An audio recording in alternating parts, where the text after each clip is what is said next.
Hello everyone, welcome to the ISPCS exam platform and today we will discuss PT 365 economy. और इसमें हम लोग cover करेंगे previous year question से related और भी जो टॉपिक है उससे रिलेट करके हम लोग कवर करने का कोशिश करेंगे इस PT 365 को। और इसमें कुछ ऐसे थीम दिए रहते हैं जो कि यूपीएससी पॉइंट ऑफ व्यू से ज़्यादा इंपॉर्टेंट हो जाता है। So I think you will take interest in it and hope you will feel good. So चलते हैं हम लोग और इससे पहले हम लोग आज स्टार्ट करेंगे चैप्टर 7 से इसमें। और ये है हम लोग का एग्रीकल्चर चैप्टर, ठीक है। और यहाँ से कुछ टॉपिक देखने को मिलता है जैसे फर्टिलाइजर सेक्टर इन इंडिया और कौन कौन से फर्टिलाइजर का यूजेस है, माइक्रो इरिगेशन, सीड सर्टिफिकेशन और भी बहुत सारे ऐसे टॉपिक हम लोग देखेंगे। इससे पहले हम लोग आगे डिस्कस करें, हम लोग देख लेते हैं प्रीवियस ईयर क्वेश्चन क्या ट्रेंड रहा है इसमें। तो आप यहाँ पे देख पाएंगे 2016 में पूछा गया था, ठीक है। और ये पूछा गया था नीम कोटेड यूरिया से। तो यहाँ से ये हमारे लिए इंपॉर्टेंट हो जाता है और इस ऑप्शन को तो हम लोग बाद में डिस्कस करेंगे, बट हम लोग का अभी देखने का रहेगा कि किस तरह से क्वेश्चन पूछा जा रहा है। ये 2020 में पूछा गया फर्टिलाइजर से, केमिकल फर्टिलाइजर क्या है एग्रीकल्चर में, रिसेंट एक तरह से मान सकते हैं इसको। तो इस तरह से ऐसे क्वेश्चन पूछे जाते हैं। और भी बहुत सारे हैं, जैसे इस आंसर को हम लोग तो बाद में देखेंगे, पहले हम लोग क्या है इस टॉपिक से रिलेटेड वो चीज़ कवर करते हैं। तो इस चीज़ में हम लोग जब अभी हम लोग डिस्कस करेंगे PT 365, तो यहाँ पे हम लोग को देखने को मिलेगा कुछ इंपॉर्टेंट टॉपिक, जैसे पीएम प्रणाम स्कीम हो गया, ठीक है, गोवर्धन हो गया एंड उसी तरह से है sulphur coated urea, urea constituent, fertiliser industry in India, nitrogen phosphorus potassium NPK जो हम लोग बोलते हैं एंड न्यूट्रिएंट बेस्ड सब्सिडी, उसी तरह से है neem coating of urea and DBT of fertiliser, ठीक है। एंड अगेन है प्रधानमंत्री भारतीय जन उर्वरक परियोजना, ठीक है। तो इस तरह से one nation one fertiliser, one nation, तो ये अभी जो ट्रेंड चल रहा है वन इलेक्शन, तो इस तरह से सारी ये चीज़ जो है इसमें हम लोग कवर करने का कोशिश करेंगे। उसी तरह से अगर हम लोग बात करते हैं फॉस्फोरस का, या फिर आगे हम लोग जब देखेंगे तो उस चीज़ में यहाँ पे कवर करने को मिलेगा India is the world largest importer. ये सारी चीज़ जो है फॉस्फोरस से रिलेटेड है, तो इसको भी हम लोग सीधे सीधे कवर कर लेंगे। तो हम लोग चलते हैं सीधे अब अपने टॉपिक पे PT 365 से कि किस तरह से पूछा गया है और हम लोग को क्या कवर करना है। तो यही हम लोग का इसमें रहेगा फोकस, मेन मोटो। और बिना किसी देरी का हम लोग देखते हैं। तो ये चीज़ हम लोग यहाँ पे देखेंगे, जैसे आप देख पाएंगे एग्रीकल्चर पढ़ना है हम लोग को, फर्टिलाइजर सेक्टर इन इंडिया। तो इसमें हम लोग का मेन फोकस रहेगा कि किस किस तरह से, इतना तो बहुत सारा दिया गया है बट हम लोग का टू द पॉइंट, जैसे कि अभी हम लोगों ने देखा कि क्या पूछा जाता है। एक बेसिकली इसमें पूछा जाता है पर्पस क्या है किसी भी स्कीम का, और उसका क्या क्या अभी रिसेंट में डेवलपमेंट हुआ है, कौन सी कमेटी है। तो ये चीज़ हमारे लिए ज़्यादा मैटर करता है। सो चलते अब हम लोग देखते हैं। जैसे कि अगर हम लोग बात करते हैं CCEA, ठीक है, तो cabinet committee of economic affairs, इन्होंने अप्रूव किया था। तो ये स्कीम में जैसे कि कुछ 3.70 लाख करोड़ का इन्वेस्टमेंट किया, इनोवेटिव लाया स्कीम फार्मर के लिए, तो इस कारण से इन यूज में हो जाता है। और ये भी किस में, तो आप देखेंगे ये फर्टिलाइजर सेक्टर में किया गया था। तो जैसे कि अभी हम लोगों ने देखा था पीएम प्रणाम स्कीम, इसका पहले हम लोग फुल फॉर्म देख लेते। तो ये है PM programme for restoration awareness regeneration nourishment and amelioration of mother earth. तो इसका फुल फॉर्म ऐसे हो जाता है। और ये कब इंट्रोड्यूस किया गया, तो बजट 2023-24 में। और तो ये जो था इसका मेन फोकस था कि promote alternate fertiliser and balanced use of chemical fertiliser. तो इसका पर्पस भी हम लोग को याद रखना है, समझना है इसको पीएम प्रणाम का, ठीक है। नेक्स्ट है उसी तरह से, जैसे कि इसमें बात करना है हम लोग, जैसे गोवर्धन देखें तो गोवर्धन स्कीम भी है। और अगर आप चाहें तो इस चीज़ में थोड़ा सा एक्स्ट्रा एफर्ट डाल करके आप अपने लेवल पे इसको सर्च कर सकते हैं, ठीक है। तो जैसे कि गोवर्धन का अगर हम बात करते हैं तो globalising organic bio agro resource धन, ठीक है। तो ये चीज़ है। जैसे कि अगर हम लोग बात करते हैं MDA मार्केट डेवलपमेंट असिस्टेंट, तो ये बेसिकली आया था गोवर्धन को प्रमोट करने के लिए, फॉर प्रमोटिंग ऑर्गेनिक फर्टिलाइजर, ठीक है। और ऑर्गेनिक फर्टिलाइजर हम लोग को कैसे प्रमोट करना है, by the help of Govardhan scheme. And तो यही चीज़ था इसमें। और कुछ एक्स्ट्रा इन्फॉर्मेशन हम लोग जान लेते हैं गोवर्धन स्कीम के बारे में। तो ये लॉन्च कब किया गया था, ये 2018 में लाया गया था। ये किसके अंदर था, तो ये स्वच्छ भारत मिशन ग्रामीण के अंदर, SMBG, ठीक है। तो स्वच्छ भारत मिशन ग्रामीण के अंदर इसको लाया गया था 2018 में। इतना हम लोग को ये समझना है। कभी कभी अभी तो डेट का ट्रेंड भी चल रहा है, 2023 का जो प्रीलिम्स हुआ था तो वहाँ से तो पूछा भी जा सकता है कि कब लाया गया था। तो ये चीज़ यहाँ से हम लोग को समझने को मिला। तो गोवर्धन स्कीम के कुछ बेनिफिट है, जैसे कि ये विलेज पे एक अच्छा खासा क्लीननेस इम्पैक्ट डालता है, ठीक है, जिसमें कि वेल्थ जनरेशन और एनर्जी जनरेशन में ये काम करता है। और बेसिकली गोबर जो हम लोग को मिलता है कैटल एंड ऑर्गेनिक वेस्ट से, तो इसका बेसिकली यहाँ से फोकस हो जाता है, जो कैटल से गोबर मिला एंड यहाँ से फिर हम लोग को ऑर्गेनिक वेस्ट जनरेट किया जाता है। तो ये जो गोवर्धन का प्रोसेस होता है उसमें कैटल का डंग्स एंड ऑर्गेनिक वेस्टेज, जैसे कि अगर हम लोग बात करते हैं वेजिटेबल का छिलका जो हो गया है और भी कुछ ऐसे वेस्टेज हो गए, तो उसको यूज़ करके वेल्थ जनरेशन और एनर्जी जनरेशन में हेल्प होता है। ठीक है, तो यहाँ से हम लोग को समझना था गोवर्धन स्कीम के बारे में। पीएम प्रणाम हम लोगों ने देख लिया, तो इसमें बस यही दो इम्पोर्टेंट था, और कुछ आगे हम लोग देख लेते हैं जो क्या है हमारे लिए मोस्ट इम्पोर्टेंट हो जाता है। जैसे कि एक चीज़ है यहाँ पे, हम लोग जो बात कर रहे थे अभी यूरिया गोल्ड के बारे में, ठीक है, तो ये जितने भी हम लोगों ने पॉइंट उठाया था वहाँ से, जैसे कि आप देख पाएंगे, तो ये चीज़ जो था यहाँ से ये सारा का सारा इंपॉर्टेंट हो जाता है। ठीक है, तो यहाँ पे आप सीधे सीधे देखेंगे कि हम लोग यहाँ पे अभी देख लिए पीएम प्रणाम गोवर्धन देख लिए। ठीक है, तो अब हम लोग देखते हैं यूरिया गोल्ड के बारे में। तो चलते हैं अब हम लोग इसको समझते हैं। तो यूरिया गोल्ड जैसे हुआ कि ये क्या था कि सल्फर कोटेड यूरिया इसको बोला जाता है। ठीक है, तो ये इंट्रोडक्शन हुआ है जैसे फर्स्ट टाइम। ठीक है, तो फर्स्ट टाइम इसको इंट्रोड्यूस किया गया यूरिया गोल्ड को। तो इसका मेन फोकस क्या था कि जैसे कि अभी हम लोग क्या देखते हैं सॉइल में, तो इस सल्फर का डिफिशियंसी देखने को मिलता है। ठीक है, तो सॉइल में सल्फर का डिफिशियंसी देखने को मिलता है, तो इसको अगर हम लोग इंट्रोड्यूस करते हैं जस्ट लाइक नैनो यूरिया, तो ये चीज़ इसमें सल्फर की कमी को पूरा करेगा। ठीक है, तो और साथ ही साथ जो कॉस्ट होता है फार्मर का, इनपुट कॉस्ट, उसको भी सेव करेगा। तो इसका ये बेनिफिट है यूरिया गोल्ड का। ठीक है, तो इसमें जो है कि यूरिया गोल्ड जो है ये मोर इकोनॉमिकल एंड इफिशियंट है। ठीक है, एंड करेंटली हम लोग यूज क्या कर रहे हैं, तो नीम कोटेड यूरिया का यूज़ कर रहे हैं। और इसके सब्सिडी के बारे में जान लेते हैं। जैसे कि अब हम लोगों ने देखा था यूरिया सब्सिडी स्कीम, तो आप यहाँ पे देखेंगे यूरिया कंस्टिट्यूएंट हम लोगों ने देखा अभी, तो इसका कारण से एक कुछ है जैसे कि न्यूट्रिएंट बेस्ड सब्सिडी, तो ऐसे कुछ हम लोग अभी इसमें देखते हैं। तो इसमें जो यूरिया में सब्सिडी स्कीम है उसका क्या है, तो ये हम लोग को पहले जानना होगा कि सेंट्रल सेक्टर स्कीम है। ठीक है, तो ये सेंट्रल के द्वारा ये दिया जाता है फुल्ली। ठीक है, एक होता है सेंट्रल सेक्टर स्कीम, एक होता है सेंट्रल स्पॉन्सर्ड स्कीम। तो ये क्या है, ये सेंट्रल सेक्टर स्कीम है। तो यहाँ से ये हम लोग को देखना है, और इसमें मतलब एक एक्सपेक्टेड है कि ये एक्सटेंड करेगा अनदर 3 साल के लिए इसको। इट मीन्स कि मार्च 2025 तक इसको बढ़ा दिया गया है, मतलब इस स्कीम को और एक्सटेंड कर दिया गया है। ठीक है, और इसका मेन फोकस ये है कि इसमें इंडिजिनस प्रोडक्शन को मैक्सिमाइजेशन करना। ठीक है, ताकि और जो है कि सेल्फ सफिशियंसी गेन किया जा सके 2025 तक। इट मीन्स कि एक तरह से बोल सकते हैं गवर्नमेंट का एक फोकस रहेगा कि अगर हम लोग 2025 तक इसमें प्रोवाइड करते हैं सब्सिडी, तो एक लेवल तक जा करके जो है इसमें एक सेल्फ सफिशिएंसी गेन किया जा सकता है फार्मर के द्वारा और मतलब गवर्नमेंट के द्वारा। ठीक है, तो यहाँ से ये चीज़ हम लोग को समझना है। देख लेते हैं जैसे कि फर्टिलाइजर इंडस्ट्री इन इंडिया, इसका क्या रोल है।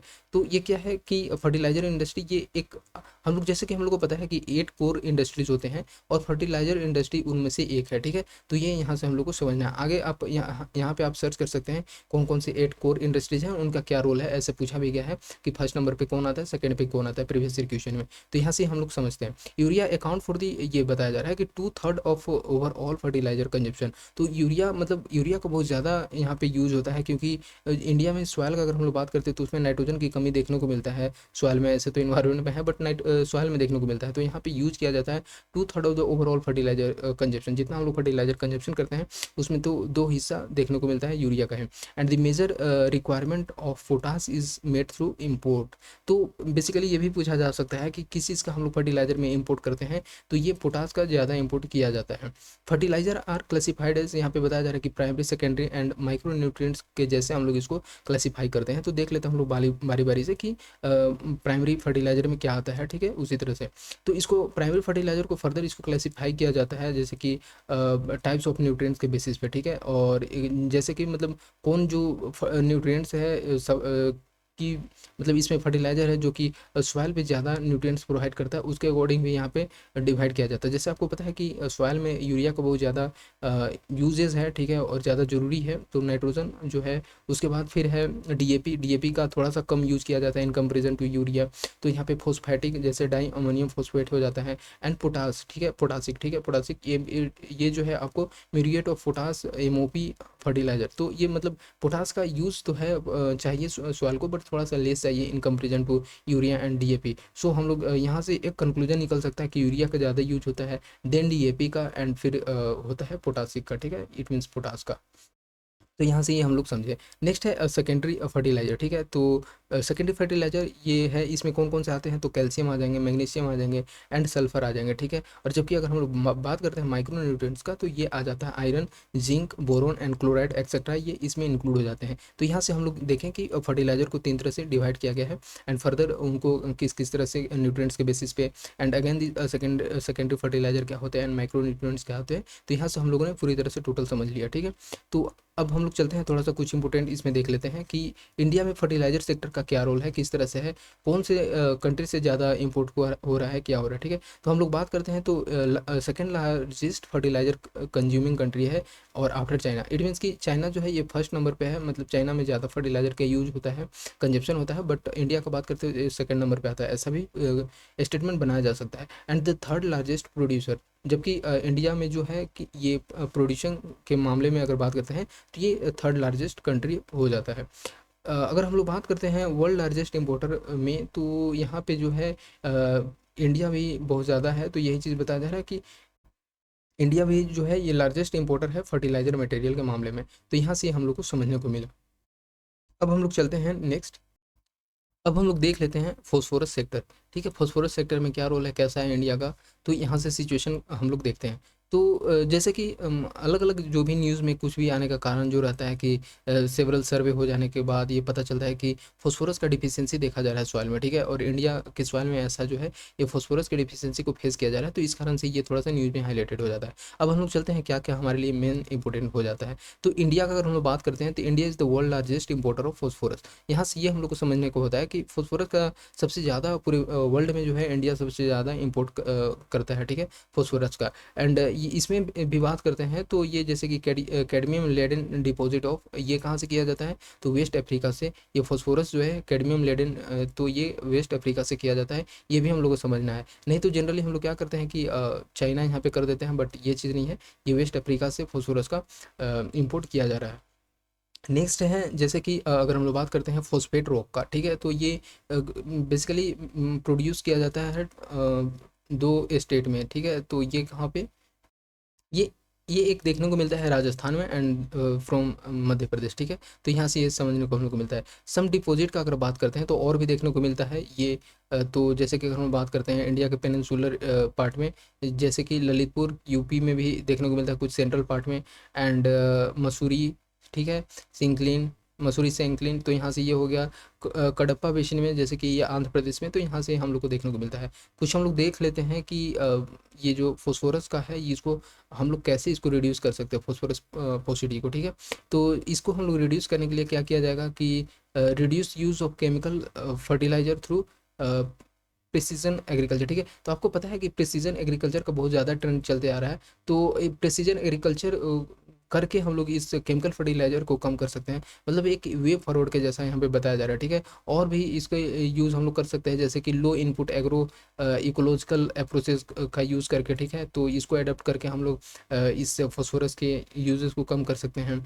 और माइनिंग अर्बन सीवेज, ठीक है, mining urban sewage to produce phosphorus, तो मतलब बेसिकली यहाँ से भी हम लोग अगर खुद से चाहें तो प्रोड्यूस करने के लिए तो अर्बन सीवेज को माइनिंग करके वहाँ से हम लोग ये गेन कर सकते हैं। तो यहाँ से हम लोग को समझने को मिलता है। हम लोग कुछ जान लेते हैं इसके बारे में कंसर्न, ठीक है, ये चिंता की बात क्यों है फॉस्फोरस अवेलेबिलिटी के बारे में। तो ये अगर हम लोग देखें कि मोस्ट ऑफ द प्लेस में कि फॉस्फोरिक कोएक्सिस्टेंस विथ कैडमियम और साथ ही साथ हेवी मेटल, ठीक है, जो कि इसका रिमूवल है ये बहुत ही ज़्यादा एक्सपेंसिव है, ठीक है। और ये क्या करता है, ठीक है, कि क्योंकि आपको पता है कि कैडमियम जो है ये हमारे हेल्थ पे बहुत एडवर्स इफेक्ट शो करता है, ठीक है। तो अगर हम लोग यूज़ करते हैं लार्ज अमाउंट फॉस्फोरस में, तो ये कैडमियम के कारण हमारे लिए हमारे हेल्थ पे ज़्यादा इफेक्ट करेगा इसके कारण से। और क्योंकि इसका रिमूवल भी इतना आसान नहीं है, ये अपने आप में एक एक्सपेंसिव है, तो इस कारण से ये हमारे लिए एडवर्स शो कर सकता है। इस कारण से इसका मतलब ये हमारे चिंता के कारण हो जाता है फॉस्फोरस का, ठीक है। तो यहाँ पे देखते हैं जैसे कि ये हैंडफुल ऑफ कंट्रीज, जैसे कि अगर हम बात करते हैं यहाँ पे देखने को मिलता है मोरक्को, वेस्टर्न सहारन, चाइना, अल्जीरिया, ये क्या है कि मोस्ट ऑफ द ऐसे वर्ल्ड जो है यहाँ पे वर्ल्ड में ये रिजर्व है फॉस्फोरस का, ठीक है। तो ये यहाँ पे ज़्यादा देखने को मिलता है इन क्षेत्र में। तो जो कि एक जियोपॉलिटिकल कंसर्न हो जाता है, मेजर जियोपॉलिटिकल कंसर्न, क्योंकि ऑब्वियस सी बात है ना कि यहाँ पे तो देखने को मिलता है, बट इनके लिए एक तरह से बेनिफिटेड है in the help of, in the form of, अगर हम लोग बात करते हैं फर्टिलाइजर फॉर सॉइल, ठीक है। बट अगर हम लोग बात करते हैं हेल्थ के लिए, तो ये ज़्यादा एडवर्स कंडीशन शो करेगा इन सारे कंट्रीज़ में। तो यहाँ से ये हम लोग को समझने को है। नेक्स्ट है जैसे कि हार्मफुल इफेक्ट ऑफ फॉस्फोरस, इसका क्या क्या हार्मफुल इफेक्ट है। तो ये अगर हम लोग बात करते हैं कि ज़्यादा फॉस्फोरस का यूजेज से ये वाटर बॉडीज़ का ज़्यादा ये इफेक्ट करता है, ठीक है।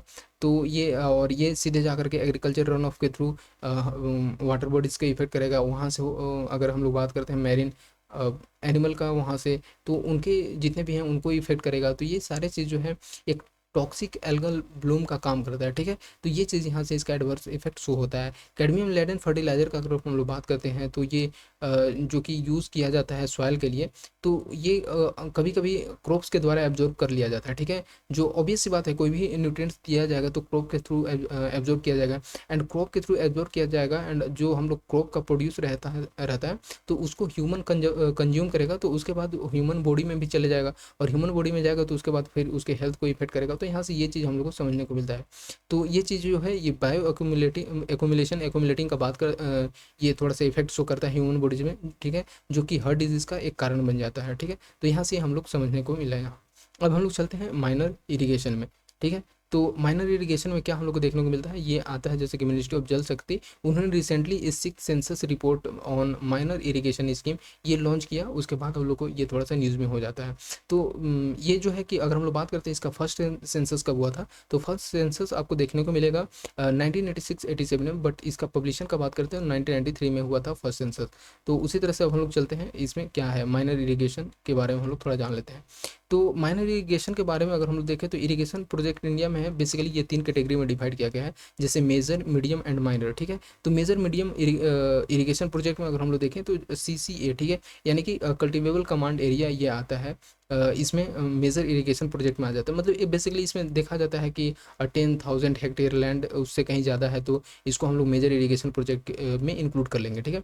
और ये जो है कल्टिवेबल, मतलब ये पूछा जा सकता है ऐसा टर्म कि कल्टिवेबल कमांड एरिया क्या है। तो बेसिकली ये ऐसा एरिया होता है जिसमें कि फिजिकली इरिगेट किया जाता है इस स्कीम के थ्रू, ठीक है। और ये बेसिकली उस जो एरिया है वो फिट पर कल्टिवेशन बनाया जाता है उसके इरिगेशन प्रोवाइड करके। तो बेसिकली यही चीज़ किया जाता है कल्टिवेबल कमांड एरिया में। मीडियम इरिगेशन का अगर हम लोग बात करते हैं तो इसमें मतलब 10,000 हेक्टेयर से कम लिया जाता है, बट 2,000 हेक्टेयर से ज़्यादा रखा जाता है कल्टिवेबल कमांड एरिया। तो वो चीज़ आ जाता है आपके मीडियम इरिगेशन प्रोजेक्ट के अंदर। माइनर इरिगेशन प्रोजेक्ट में अगर हम लोग बात करें तो बस वही 2,000 हेक्टेयर और या फिर उससे लेस देन रखा जाता है, तो ये चीज़ आ जाता है, बट हमारे लिए उतना ज़्यादा इंपॉर्टेंट नहीं हो जाता है। अब हम लोग देख लेते हैं सोर्स, ठीक है। तो माइनर माइनर इरिगेशन प्रोजेक्ट जो है इसका जो है बोथ सरफेस और साथ ही साथ ग्राउंड वाटर को यूज़ किया जाता है एज दियर रिसोर्सेज, ठीक है। तो इसमें अगर हम लोग बात करते हैं मेजर एंड मीडियम प्रोजेक्ट का, ठीक है, तो ये क्या किया जाता है, बेसिकली सरफेस वाटर का यूज किया जाता है इस प्रोजेक्ट में। इट मीन्स कि हम लोग बोल सकते हैं जैसे पॉन्ड हो गया, ठीक है, या फिर बड़े बड़े ऐसे कोई भी वाटर रिजर्वायर हैं, रिसोर्सेज हैं, तो वहाँ से इनको इंक्लूड किया जाता है। माइनर इरिगेशन का बात करते हैं तो ये ऐसा सेक्टर है जो कि इम्प्लीमेंट किया जाता है स्टेट गवर्नमेंट के द्वारा। वैसे भी स्टेट गवर्नमेंट में आता है, एंड द स्टेट है स्टेट स्पेसिफिक स्कीम। तो स्टेट के लिए वैसे स्टेट स्पेसिफिक स्कीम भी है, और इम्प्लीमेंट किसके द्वारा किया जाता है, तो स्टेट गवर्नमेंट के द्वारा। ये यहाँ पे हम लोग को समझना है माइनर इरिगेशन, ठीक है। तो ये चीज़ यहाँ पे देखने को मिलता है। Categories of minor irrigation scheme, ये क्या क्या किया गया है, जैसे ग्राउंड वाटर स्कीम और सरफेस वाटर स्कीम, ये दो में। लेकिन अगर हम लोग जैसे कि हम लोगों ने देखा कि सरफेस वाटर में मेजर और मीडियम वाला ज़्यादा इसमें यूज हो रहा है। तो ग्राउंड वाटर स्कीम में हो जाएगा कि इसमें डग वेल हो गया, ठीक है, बोरवेल हो गया, सैलो ट्यूब, ये सारी चीज़ आप समझ सकते हैं, ये नॉर्मल है, ज़्यादा मैटर नहीं करता। आगे हम लोग देखते हैं rationalisation of minor irrigation statistics, RMIS, ठीक है। ये क्या है, तो ये क्या है आप देखेंगे इसको, ये सेंट्रली स्पॉन्सर्ड प्लान स्कीम है, ठीक है। तो ये सेंट्रली सेक्टर नहीं है, इसमें इट मीन्स कि यहाँ पे सेंट्रल और स्टेट दोनों का रोल रहेगा। और ये लॉन्च कब किया गया, 1987-88 में, बट हम लोग के ज़्यादा मैटर नहीं करता है। इसके बाद ये क्या हुआ कि इसको सेंट्रल सेक्टर प्लान स्कीम बना दिया गया। मतलब पहले तो सेंट्रल स्पॉन्सर था, बट इसको सेंट्रल सेक्टर प्लान स्कीम बना दिया गया। And development of water resources information system, मतलब ये चीज़ कर दिया गया, इसका नाम दिया गया RIS, ठीक है, development of water resources and information system, ये RMIS को ये बना दिया गया। एंड द मेन ऑब्जेक्टिव इसका क्या है, RMIS इट मीन्स की rationalisation of minor irrigation statistics, इसका क्या मेन ऑब्जेक्टिव है, तो ये इसका मेन ऑब्जेक्टिव है to build up comprehensive and reliable database, ठीक है, इन माइनर इरिगेशन सेक्टर। तो इसका यही है कि एक डेटाबेस प्रोवाइड करना for effective planning and policy making, इसका ये रोल हो जाता है RMIS का, तो ये भी हम लोग समझ सकते हैं। तो अब देखते हैं हम लोग कि हाईलाइटेड ये क्या क्या इस जो रिपोर्ट रिलीज किया गया इसमें क्या हम लोग को देखने को मिलता है। तो जैसे कि आपको अभी हम लोगों ने देखा कि फर्स्ट सेंसस कभी किया गया था वहाँ से, बट यहाँ पे है कि फर्स्ट सेंसस ऑफ वाटर ये कंडक्ट किया गया in convergence with the six minor irrigation scheme, ठीक है। तो कुछ ऐसे इरिगेशन स्कीम है, माइनर इरिगेशन स्कीम, उसके अंदर ये किया गया, और ये रेफरेंस कब लिया गया, 2017-18 का, ठीक है। तो जैसे कोई होता है बेस ईयर, उसके अकॉर्डिंग यहाँ पे ये इंक्लूड किया गया इसके अंदर। इसका ऑब्जेक्टिव ये था कि डेवलप करना है national database for all water bodies, ठीक है। तो ये ओवरऑल बोल सकते हैं, ओवरऑल नेशन इंडिया के लिए है, तो यहाँ पे ये हम लोग देखने को मिला। अब हम लोग देखते हैं कि minor irrigation scheme in India इसका क्या रोल है। तो approx 23.14 million minor irrigation scheme जो है ये रिपोर्टेड है कंट्री में, इट मीन्स कि 695 डिस्ट्रिक्ट में ऐसे देखने को मिलता है, ठीक है। तो इतना जो है आप समझ सकते हैं। एंड 94.8% माइनर इरिगेशन स्कीम का बात करते हैं तो ये किसके बेसिस पे है, ये ग्राउंड वाटर बेस्ड है, ठीक है। और मेजर वाला जो था वो ज़्यादातर सरफेस बेस्ड पे था। एंड रेस्ट अगर हम लोग बात करते हैं 5.2%, तो ये है सरफेस बेस्ड स्कीम पे। तो यहाँ से ये समझने को हम लोग को मिला। बात करते हैं कुछ स्टेट के बारे में कि कौन से ट्रेंड में ज़्यादा यूज़ करते हैं माइनर इरिगेशन का। तो उत्तर प्रदेश जो है ये फर्स्ट नंबर पे आ जाता है, लार्जेस्ट नंबर, ठीक है, माइनर इरिगेशन स्कीम का यूज़ करने वाला, ठीक है। और उसके बाद आपको देखने को मिलेगा महाराष्ट्र, मध्य प्रदेश एंड देन तमिलनाडु। उसी तरह से डगवेल का अगर हम लोग बात करते हैं तो ये हाईएस्ट शेयर है माइनर इरिगेशन स्कीम में, क्योंकि आपको अभी हम लोगों ने देखा कि माइनर इरिगेशन स्कीम में ज़्यादातर ग्राउंड वाटर का यूज़ किया जाता है, तो डगवेल जो है ये हाईएस्ट इसमें रोल हो जाता है इसका, ठीक है। उसके बाद फिर देखने को मिलता है सेलो ट्यूबवेल, ठीक है, उसी तरह से यहाँ पे देख सकते हैं। बाकी इसमें हम हमारे लिए ज़्यादा खास नहीं हो जाता है। Ownership of minor irrigation scheme का बात करते हैं तो ये 96.6% जो है ये प्राइवेटली, ठीक है, ये ऑन्ड है, ठीक है, मतलब इसमें प्राइवेट सेक्टर का ज़्यादा रोल है 96.6%। एंड अगर हम लोग बात करते हैं 3.4%, तो ये पब्लिक सेक्टर के अंदर आ जाता है। तो यहाँ से हम लोगों को ये सब देखने को मिलता है, ठीक है। अब हम लोग चलते हैं भारतीय बीज सहकारी समिति लिमिटेड, ठीक है। तो यहाँ से BBSSL, क्योंकि ऐसा क्वेश्चन बनाया जा सकता है, पूछा जा सकता है, ये क्यों न्यूज़ में रहा ये भी हम लोग देखते हैं। तो अगर हम लोग बात करते हैं रिसेंटली, तो ये भारतीय बीज सहकारी लिमिटेड जो है ये इस्टेब्लिश कब किया गया, तो 2023 में ही इस्टेब्लिश किया गया, इस कारण से न्यूज़ में हो जाता है और हमारे लिए ज़्यादा इंपॉर्टेंट हो भी जाता है। तो ये इसका मेन फोकस ये है कि सर्टिफाइड एंड साइंटिफिकली प्रिपेयर करना सीड को, ठीक है, ताकि एवरी फार्मर जो भी है कंट्री में उनको प्रोवाइड किया जा सके। तो ये किसके लिए था, नाम से ही पता चलता है, भारतीय बीज सहकारी लिमिटेड, तो ये सर्टिफाइड एंड साइंटिफिकली प्रिपेयर करना है सीड को, तो इसके लिए ये इस्टेब्लिश किया गया 2023 हाल ही में। तो ये किसके अंदर इस्टेब्लिश किया गया, तो ये एक्ट है multi state cooperative societies act 2002 का, इसके अंदर ये इसको इस्टेब्लिश किया गया है। और ये कंट्रीब्यूट करता है, जैसे कि बात करते हैं ट्रेडिशनल सीड कंजर्वेशन में, प्रमोशन एंड रिसर्च में, क्योंकि ट्रेडिशनल सीड कंजर्वेशन के लिए बहुत सारे ऐसे गवर्नमेंट ने एक स्टेप लिए हैं, ठीक है। इसको बोल सकते हैं कि एक अवेयरनेस प्रोवाइड किया है, ठीक है, लोगों के बीच कि आप जो ट्रेडिशनल सीड है उसको कंजर्व किया जा सके और कीजिए, ठीक है। तो इसके कारण इसका मेन रोल हो जाता है। ट्रेडिशनल सीड के बारे में हम लोग बात करते हैं तो ये बेसिकली जैसे कि आप नाम से ही पता चलता है कि इसको कंजर्व किया जाता है एंड नेक्स्ट जनरेशन को पास किया जाता है, ठीक है, अपकमिंग जनरेशन को, ठीक है। तो इसमें यही चीज़ देखा जाता है। तो बेसिकली इसमें ये होता है ना कि इसका जो प्रोडक्शन रहता है ये हेल्दी रहता है, और थोड़ा सा अगर हम लोग बात करते हैं तो मतलब ये ज़्यादा एक टोलरेंसी का काम रहता है इन सारे सीड्स का, जो ट्रेडिशनल सीड है। तो ये इस कारण से इस पर ज़्यादा फोकस किया जा रहा है, ताकि इसको जैसे फ्रूट हो गया, वेजिटेबल और हेल्दी ग्रेन, इसको कंटिन्यू किया जा सके अप टू अपकमिंग जनरेशन।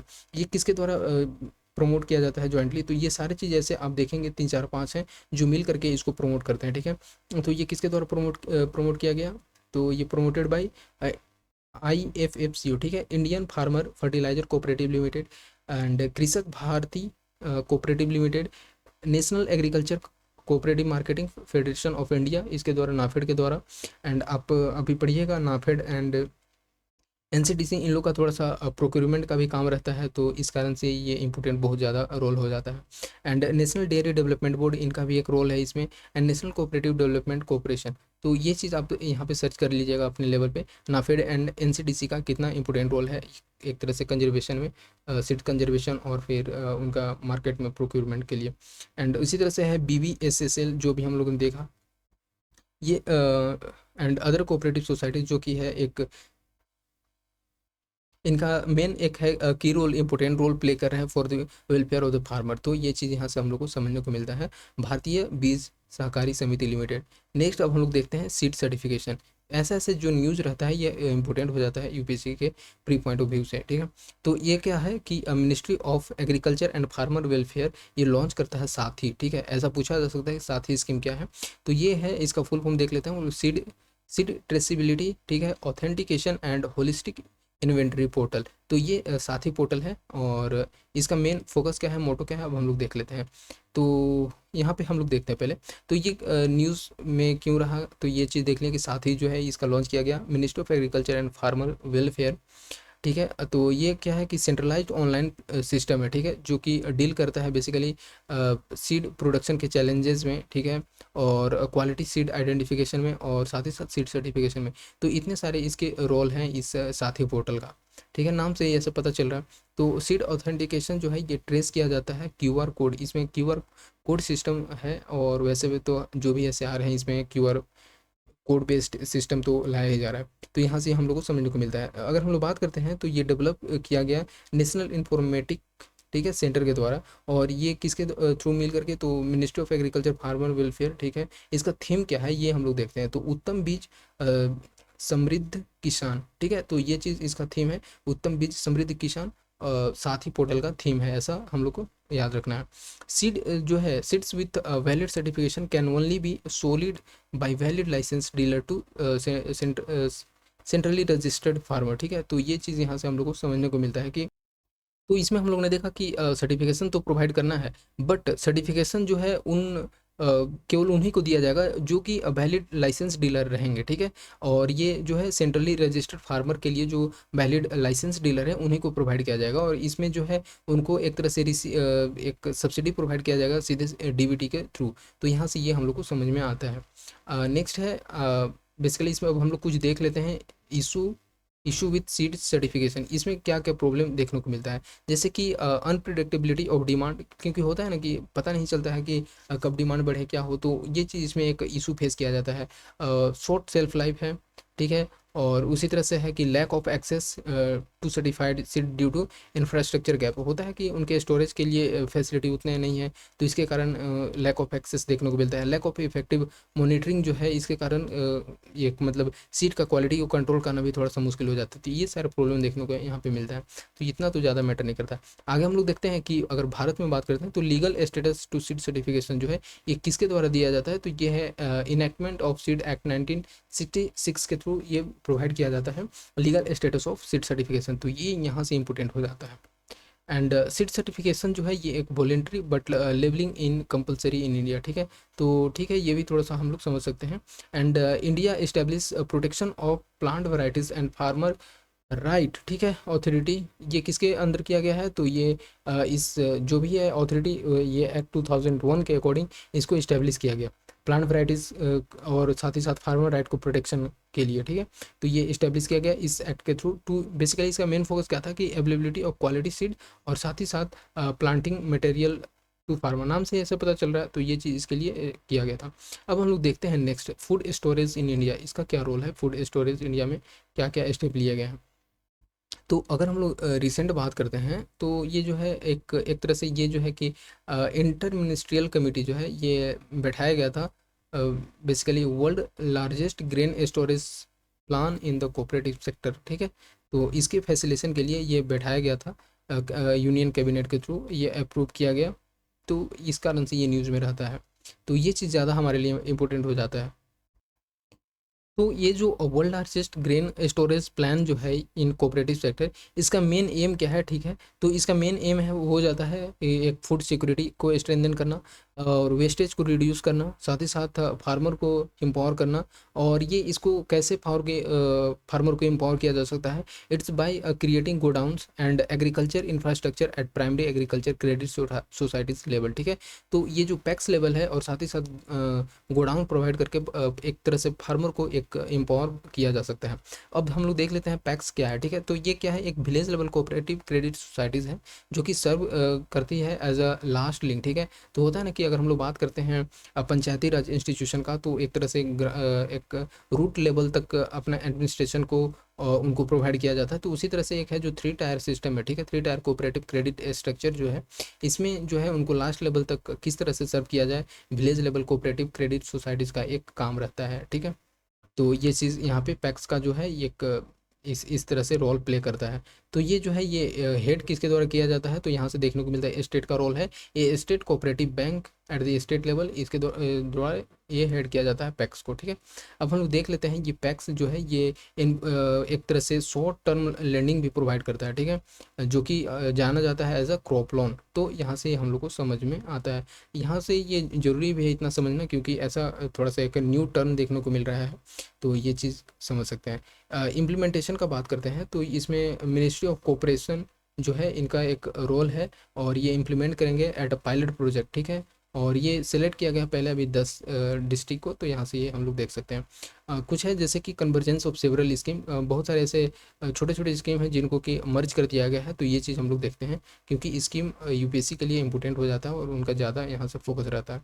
तो ministry of agriculture and farmer welfare, ये इसके अंदर जो है ये 4 देखने को मिलेगा, 4 स्कीम उसको इंक्लूड कर दिया गया है, जैसे agriculture infrastructure fund and agriculture marketing infrastructure scheme, साथ ही साथ mission for integrated development of horticulture and the sub mission on agriculture mechanisation. तो ये चीज़ जो है इन सारे स्कीम को इंक्लूड कर दिया गया है। और पूछा जा सकता है किस मिनिस्ट्री के अंदर आते हैं, तो ministry of agriculture and farmer welfare. अब देखते हैं ministry of food processing industry के अंदर जो है ये 2 स्कीम है, जैसे कि प्रधानमंत्री formalisation of micro food processing enterprises scheme, तो ये इसके अंदर है। नाम से ही ऐसा पता चल रहा है, तो रिलेट करना इजी रहेगा।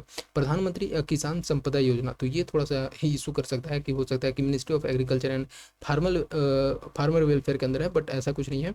ये प्रधानमंत्री किसान संपदा योजना ये जो है ministry of food processing industry के अंदर में आ जाता है। सो कभी कभी थोड़ा सा टंग स्लिप कर जाता है, so mind it. And the next है कि ministry of consumer affairs food and public distribution, तो इसके अंदर आपको देखने को मिलेगा कि allocation of food grain under the national food security act 2013 and procurement operation at minimum support price, तो ये चीज़ इसका रोल हो जाता है ministry of consumer affairs food and public distribution. Food grain management in India कुछ है, इतना तो ज़्यादा हमारे लिए नहीं है, बट देख लेते हैं थोड़ा। तो ये टोटल प्रोडक्शन जो है ये ठीक है 310 मिलियन टन्स है, और इसमें फूड ग्रेन अर्ली कितना है, तो लास्ट 2 ईयर में इतना देखने को मिल रहा है। तो ठीक है, थोड़ा सा बैक डेटा दिया जाता है। फूड ग्रेन प्रोक्योरमेंट मैकेनिज्म, ठीक है, तो इसका क्या क्या किस तरह से किया जा रहा है, तो सेंट्रलाइज प्रोक्योरमेंट सिस्टम इस्टेब्लिश किया गया है, ठीक है। और इसमें क्या है कि ये फूड ग्रेन को प्रोक्योर करने के लिए इस सेंट्रल पूल को लिया गया है, ठीक है। और इसमें किनका रोल है, तो फूड कॉर्पोरेशन ऑफ इंडिया का, जो कि डायरेक्टली और by the state government agencies, ठीक है। तो इनका एक इम्पोर्टेंट रोल हो जाता है ये ओवर स्टॉक के अंदर। और ये जो है डिसेंट्रलाइज प्रोक्योरमेंट स्कीम जो है ये कब इंट्रोड्यूस किया गया, तो 1997-98 में। और फूड ग्रेन जो है ये प्रोक्योर किया जाएगा और साथ ही साथ डिस्ट्रीब्यूट किया जाएगा इस एक्ट के थ्रू। और ये इसका मेन किसका रोल रहेगा, तो स्टेट गवर्नमेंट का इसमें रोल रहता है, ठीक है। तो ये चीज़ यहाँ से हम लोग समझते हैं, क्योंकि वैसे भी डिसेंट्रलाइज प्रोक्योरमेंट स्कीम है, तो सेंट्रल से तो नीचे ही आएगा, तो इसके अकॉर्डिंग ये फिर है distribution of food grain. Distribution of food grain अगर हम लोग बात करते हैं सेंट्रल गवर्नमेंट का, तो ये एफसीआई के थ्रू किया जाता है, तो इतना तो कॉमन सी चीज़ है। आगे हम लोग देख लेते हैं जैसे कि दी ऑपरेशनल रिस्पॉन्सिबिलिटीज़, तो ये चीज़ है आप देख सकते हैं, जैसे कि एलोकेट करना है स्टेट के अंदर, ठीक है। जैसे कि कुछ कुछ है जो भी ऐसे फार्मर या फिर जो भी ऐसे फैमिलीज़ हैं एलिजिबल हैं, तो यहाँ पे बेसिकली बात किया जा रहा है फूड का, तो ये चीज़ में आ जाएगा। या फिर जो राशन कार्ड को इशू करना, ठीक है, साथ ही साथ सुपरविज़न करना, ठीक है, functioning of fair price shop, तो ये सारे चीज़ जो है इसका हो जाता है रोल। और ये आता है आपका स्टेट गवर्नमेंट के अंदर, तो ऑपरेशनल रिस्पॉन्सिबिलिटीज़ में ये देखने को मिलता है, तो स्टेट गवर्नमेंट का रोल यहाँ से है। एंड अब आगे देख लेते हैं managing food inflation in India, क्योंकि वैसे भी फूड इन्फ्लेशन ज़्यादा मैटर करता है और ये सीपीआई का ज़्यादा इसमें रोल हो जाता है, ठीक है, कंज्यूमर प्राइस इंडेक्स का, क्योंकि यहाँ पे ज़्यादा वेटेज हो जाता है फूड का रेदर देन अगर हम लोग बात करते हैं डब्ल्यूपीआई का, ठीक है। तो ये चीज़ यहाँ से हम लोग समझते हैं। यहाँ से हम लोग देख लेते हैं, ये एक है, इसका नाम याद रखिएगा, the Indian council for research on international economic relations. ये इस्टीमेट करती है, मतलब अभी जो रिसेंटली की इन्फ्लेशन को कैसे कर्व किया जाए, ठीक है। तो इसके लिए जो है जैसे कि कुछ स्टेप लिए गए हैं। तो इसमें क्या स्टेप लिया गया, तो इंक्लूड किया गया इसमें जैसे कि बैनिंग सीरियल, एक मिनट थोड़ा फैन का प्रॉब्लम। हम्म तो ICRIR है, ये बैन करता है सीरियल एक्सपोर्ट को ताकि इन्फ्लेशन को कम किया जा सके। तो यहाँ से ये, इस कारण से ये न्यूज़ में हो जाता है।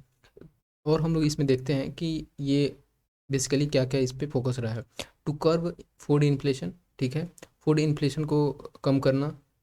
और जो है इसी कारण से जो गवर्नमेंट इम्पोज करती है restriction on trade of food commodities, और साथ ही साथ imposed export tax to boost supply. Basically ऐसा स्टेप लिया जाता है गवर्नमेंट के द्वारा ताकि फूड इन्फ्लेशन को कर्व किया जा सके, ठीक है। तो ये चीज़ यहाँ से हम लोग को देखने को मिलता है।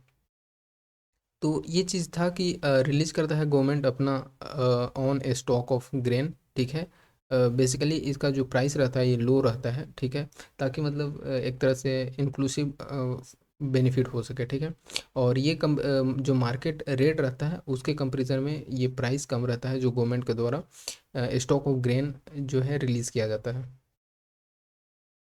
और इसमें यही है, बाकी तो हम लोग यहाँ पे देख लेते हैं, इसका ये रखा गया है 548, इतना तो ज़्यादा इंपॉर्टेंट नहीं रहता है। अब हम लोग देखते हैं सबसे ज़्यादा मोस्ट इंपॉर्टेंट जो हमारे लिए हो जाता है कि इन्फ्लेशन मेजरमेंट इन इंडिया कैसे किया जाता है। वैसे तो हम लोग इकोनॉमी के एक बेसिक में पढ़ते हैं कि WPI होता है एंड CPI होता है, ठीक है, wholesale price index and consumer price index. तो इन दो बेसिक लेवल पे ऐसा इन्फ्लेशन को टारगेट किया जाता है। तो WPI जो है ये price change of goods only, ये गुड्स बेसिकली गुड्स, इसमें क्या होता है कि इसमें सर्विस जो होता है नहीं रहता है, ठीक है, इसमें सर्विस इंक्लूड नहीं रहता है WPI में। बट अगर हम लोग CPI का बात करते हैं तो इसमें सर्विस और गुड्स दोनों इसमें इंक्लूड होते हैं। तो इस कारण से CPI पे ज़्यादा फोकस किया जाता है। और ये चीज़ है इसमें। बाकी सीपीआई को जो है ये फूड आइटम, अभी हम लोगों ने जैसे कि देखा था कि अगर सीपीआई का बात करते हैं तो फूड का वेटेज यहाँ पे ज़्यादा देखने को मिलता है देन WPI, ठीक है। तो ये किसके द्वारा हम लोग देखते हैं कि जो WPI है और CPI दोनों को एक तरह से अलग अलग रिलीज़ किया जाता है। तो WPI जो है ये किसके द्वारा रिलीज़ किया जाता है, तो ये economic advisory in ministry of commerce and industry के द्वारा ये रिलीज़ किया जाता है, ठीक है।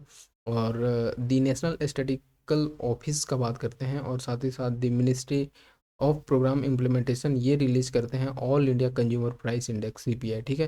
तो CPI के लिए है NSO एंड मॉस्पी, ये दोनों मिल करके आप पढ़े होंगे अब बेसिक में। तो CPI के लिए NSO प्लस मॉस्पी, ठीक है, MoSPI ministry of statics and programme implementation. और बाकी अगर हम लोग बात करते हैं इकोनॉमिक एडवाइजरी मतलब ministry of commerce and industry, ये WPI के लिए है। फूड इन्फ्लेशन इन इंडिया हम लोग देख लेते हैं। फूड इन्फ्लेशन में तो रिटेल इन्फ्लेशन जो है ये टच कर गया है 6.83% एंड द फूड इन्फ्लेशन जो है 9.2%, ये अगस्त 2023 का डेटा है। नेक्स्ट है major contribution to current food inflation include, किस कारण से जो है सबसे ज़्यादा फूड इन्फ्लेशन देखने को मिला है, तो राइज़ किया है टोमेटोज़ के प्राइस में, ऑनियन हो गया, सीरियल्स हो गए। और सीरियल्स में अगर हम लोग बात करते हैं पार्टिकुलर व्हीट एंड राइस का, तो ये सारे चीज़ इसके कारण से जो फूड इन्फ्लेशन ज़्यादा देखने को मिला है। व्हीट इन्फ्लेशन जो है ये डोमेस्टिक और ग्लोबल फैक्टर्स के कारण है, जैसे कि कुछ होते हैं क्लाइमेट चेंजेस के कारण, जैसे हीट वेव हो गया, अनसीजनल रेन हो जाने के कारण, और जो रसिया यूक्रेन वार है उसके कारण ये ज़्यादा इफेक्ट हुआ है। तो ये यहाँ पे व्हीट इन्फ्लेशन देखने को मिलता है, क्योंकि ज़्यादा इंपोर्ट किया जाता है रसिया एंड यूक्रेन से व्हीट, तो इस कारण से। Factor affecting India's food inflation, कौन कौन से ऐसे फैक्टर हैं, वो तो ज़्यादा मैटर नहीं करता इमेंस के लिए है, जैसे कि मानसूनल वेरिएबिलिटी और साथ ही साथ global commodities price, government prices, policies, government की पॉलिसीज जो होती है जैसे कि एमएसपी का बात करते हैं, यहाँ पे ये हो जाता है। इंफ्रास्ट्रक्चर अवेलेबिलिटी जैसे कि स्टोरेज या फिर कोल्ड स्टोरेज फैसिलिटी का बात करते हैं, तो इस केसेस में ये सारी चीज़ इंक्लूड हो जाती है। एक बार हम लोग देख लेते हैं all India consumer price index group, ठीक है। तो अलग अलग जैसे डिवाइड किया गया है, हम लोगों ने देखा कि किस लेवल पे कितना ज़्यादा है। तो मिसलेनियस में हम लोग देखेंगे 28.8% है। अब फूड एंड बेवरेज का बात करते हैं तो यहाँ पे ज़्यादा देखने को मिल जाता है, ठीक है, सबसे ज़्यादा 45.9%। वैसे भी सीपीआई के लिए इंक्लूड होता है तो है ही। एंड फिर है जैसे पैन हो गया, टोबैको हो गया, एंड ये जो हो गया इंटॉक्सिकेंट, तो ये जो आपको देखने को मिला 2.4% का। एंड उसी तरह से है क्लोथिंग एंड फुटवेयर में 6.5%, फ्यूल एंड लाइट 6.8, हाउसिंग 10.1% का देखने को मिलता है। तो वेटेज ऑफ डिफरेंट आइटम है इस तरह से ये चीज़। आगे हम लोग देख लेते हैं अब। तो ये चीज़ अभी हम लोग ने देखे कौन कौन से ऐसे फैक्टर जो हैं जो इन्फ्लेशन पे डिपेंड करते हैं, इंडिया में इन्फ्लेशन के लिए काउज करते हैं। तो एक्सचेंज रेट फ्लक्चुएशन जो हो गया, जैसे एग्री ट्रेड और एग्री प्राइसेस के बीच में जो एक्सचेंज रेट का फ्लक्चुएशन होता है उसके कारण से outbreak of paste and disease, तो ये क्रॉप जो होता है क्रॉप यील्ड और प्राइस को, क्रॉप यील्ड को डिस्ट्रॉय करके प्राइस को बढ़ा देते हैं, तो इस कारण से हो जाता है। The mechanism for price monitoring and control, ठीक है। तो कौन कौन से ऐसे प्राइस मॉनिटरिंग के लिए और साथ ही साथ उसके कंट्रोल के लिए क्या क्या मैकेनिज्म यूज किया जाता है, तो ये हम लोग देखते हैं। तो पीएमडी, तो इसके लिए जो है प्राइस मॉनिटरिंग डिवीज़न जो है ये department of consumer affairs monitor करता है, ठीक है। और कुछ उनका एक पार्टिकुलर रहता है फॉर सेलेक्टेड एसेंशियल कमोडिटीज, उस पर फोकस किया जाता है, ठीक है, मॉनिटर और कंट्रोल करने के लिए। तो ये एनालाइज करता है प्राइस सिचुएशन और ये देता है एडवांस फीडबैक, ताकि जैसे कि कोई भी ऐसे प्रिवेंटिव मेजर्स लिए जा सकें, ठीक है। तो यहाँ पे ये हम लोग को समझने को मिलता है। ये इम्प्लीमेंट करते हैं commodity specific market intervention to scheme, ठीक है। और ये भी रहता है टेम्पररी रिलीफ के लिए, जैसे कि एक तरह से बोल सकते हैं कि फॉर शॉर्ट टाइम के लिए ऐसा स्टेप लिया जाता है। द सेंटर टारगेट जो है ये अराउंड 750 पीएमसीज है एक डिस्ट्रिक्ट में, तो ऐसा कुछ है। अब हम लोग देखते हैं सबसे ज़्यादा कि 22 essential commodities for price monitoring कौन कौन से रखे गए हैं प्राइस मॉनिटरिंग में, जो जैसे अभी हम लोग देखा कि प्राइस एंड इसका कंट्रोल करने के लिए जो है उसको मॉनिटरिंग के लिए कुछ आइटम रखे गए हैं, जो कि इसमें 22 एसेंशियल कमोडिटीज़ इंक्लूड हैं। ये थोड़ा सा हम लोग समझेंगे। फूड ग्रेन में अगर हम लोग देखें तो राइस हो गया, वीट हो गया, आटा हो गया, ठीक है। पल्सेस में है ये ग्राम, तूर, उड़द, मूंग, मसूर, ठीक है।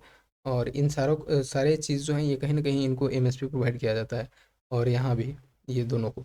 और इडिबल ऑयल का बात करते हैं तो ग्राउंडनट ऑयल, और सबसे बात है कि सबसे ज़्यादा कहीं से इंपोर्ट किया जाता है तो इडिबल ऑयल का, फिर उसके बाद पल्सेस का इंपोर्ट किया जाता है। तो ये पूछा गया था प्रीवियस क्वेश्चन, अभी हम लोगों ने शायद देखा था 2020 में।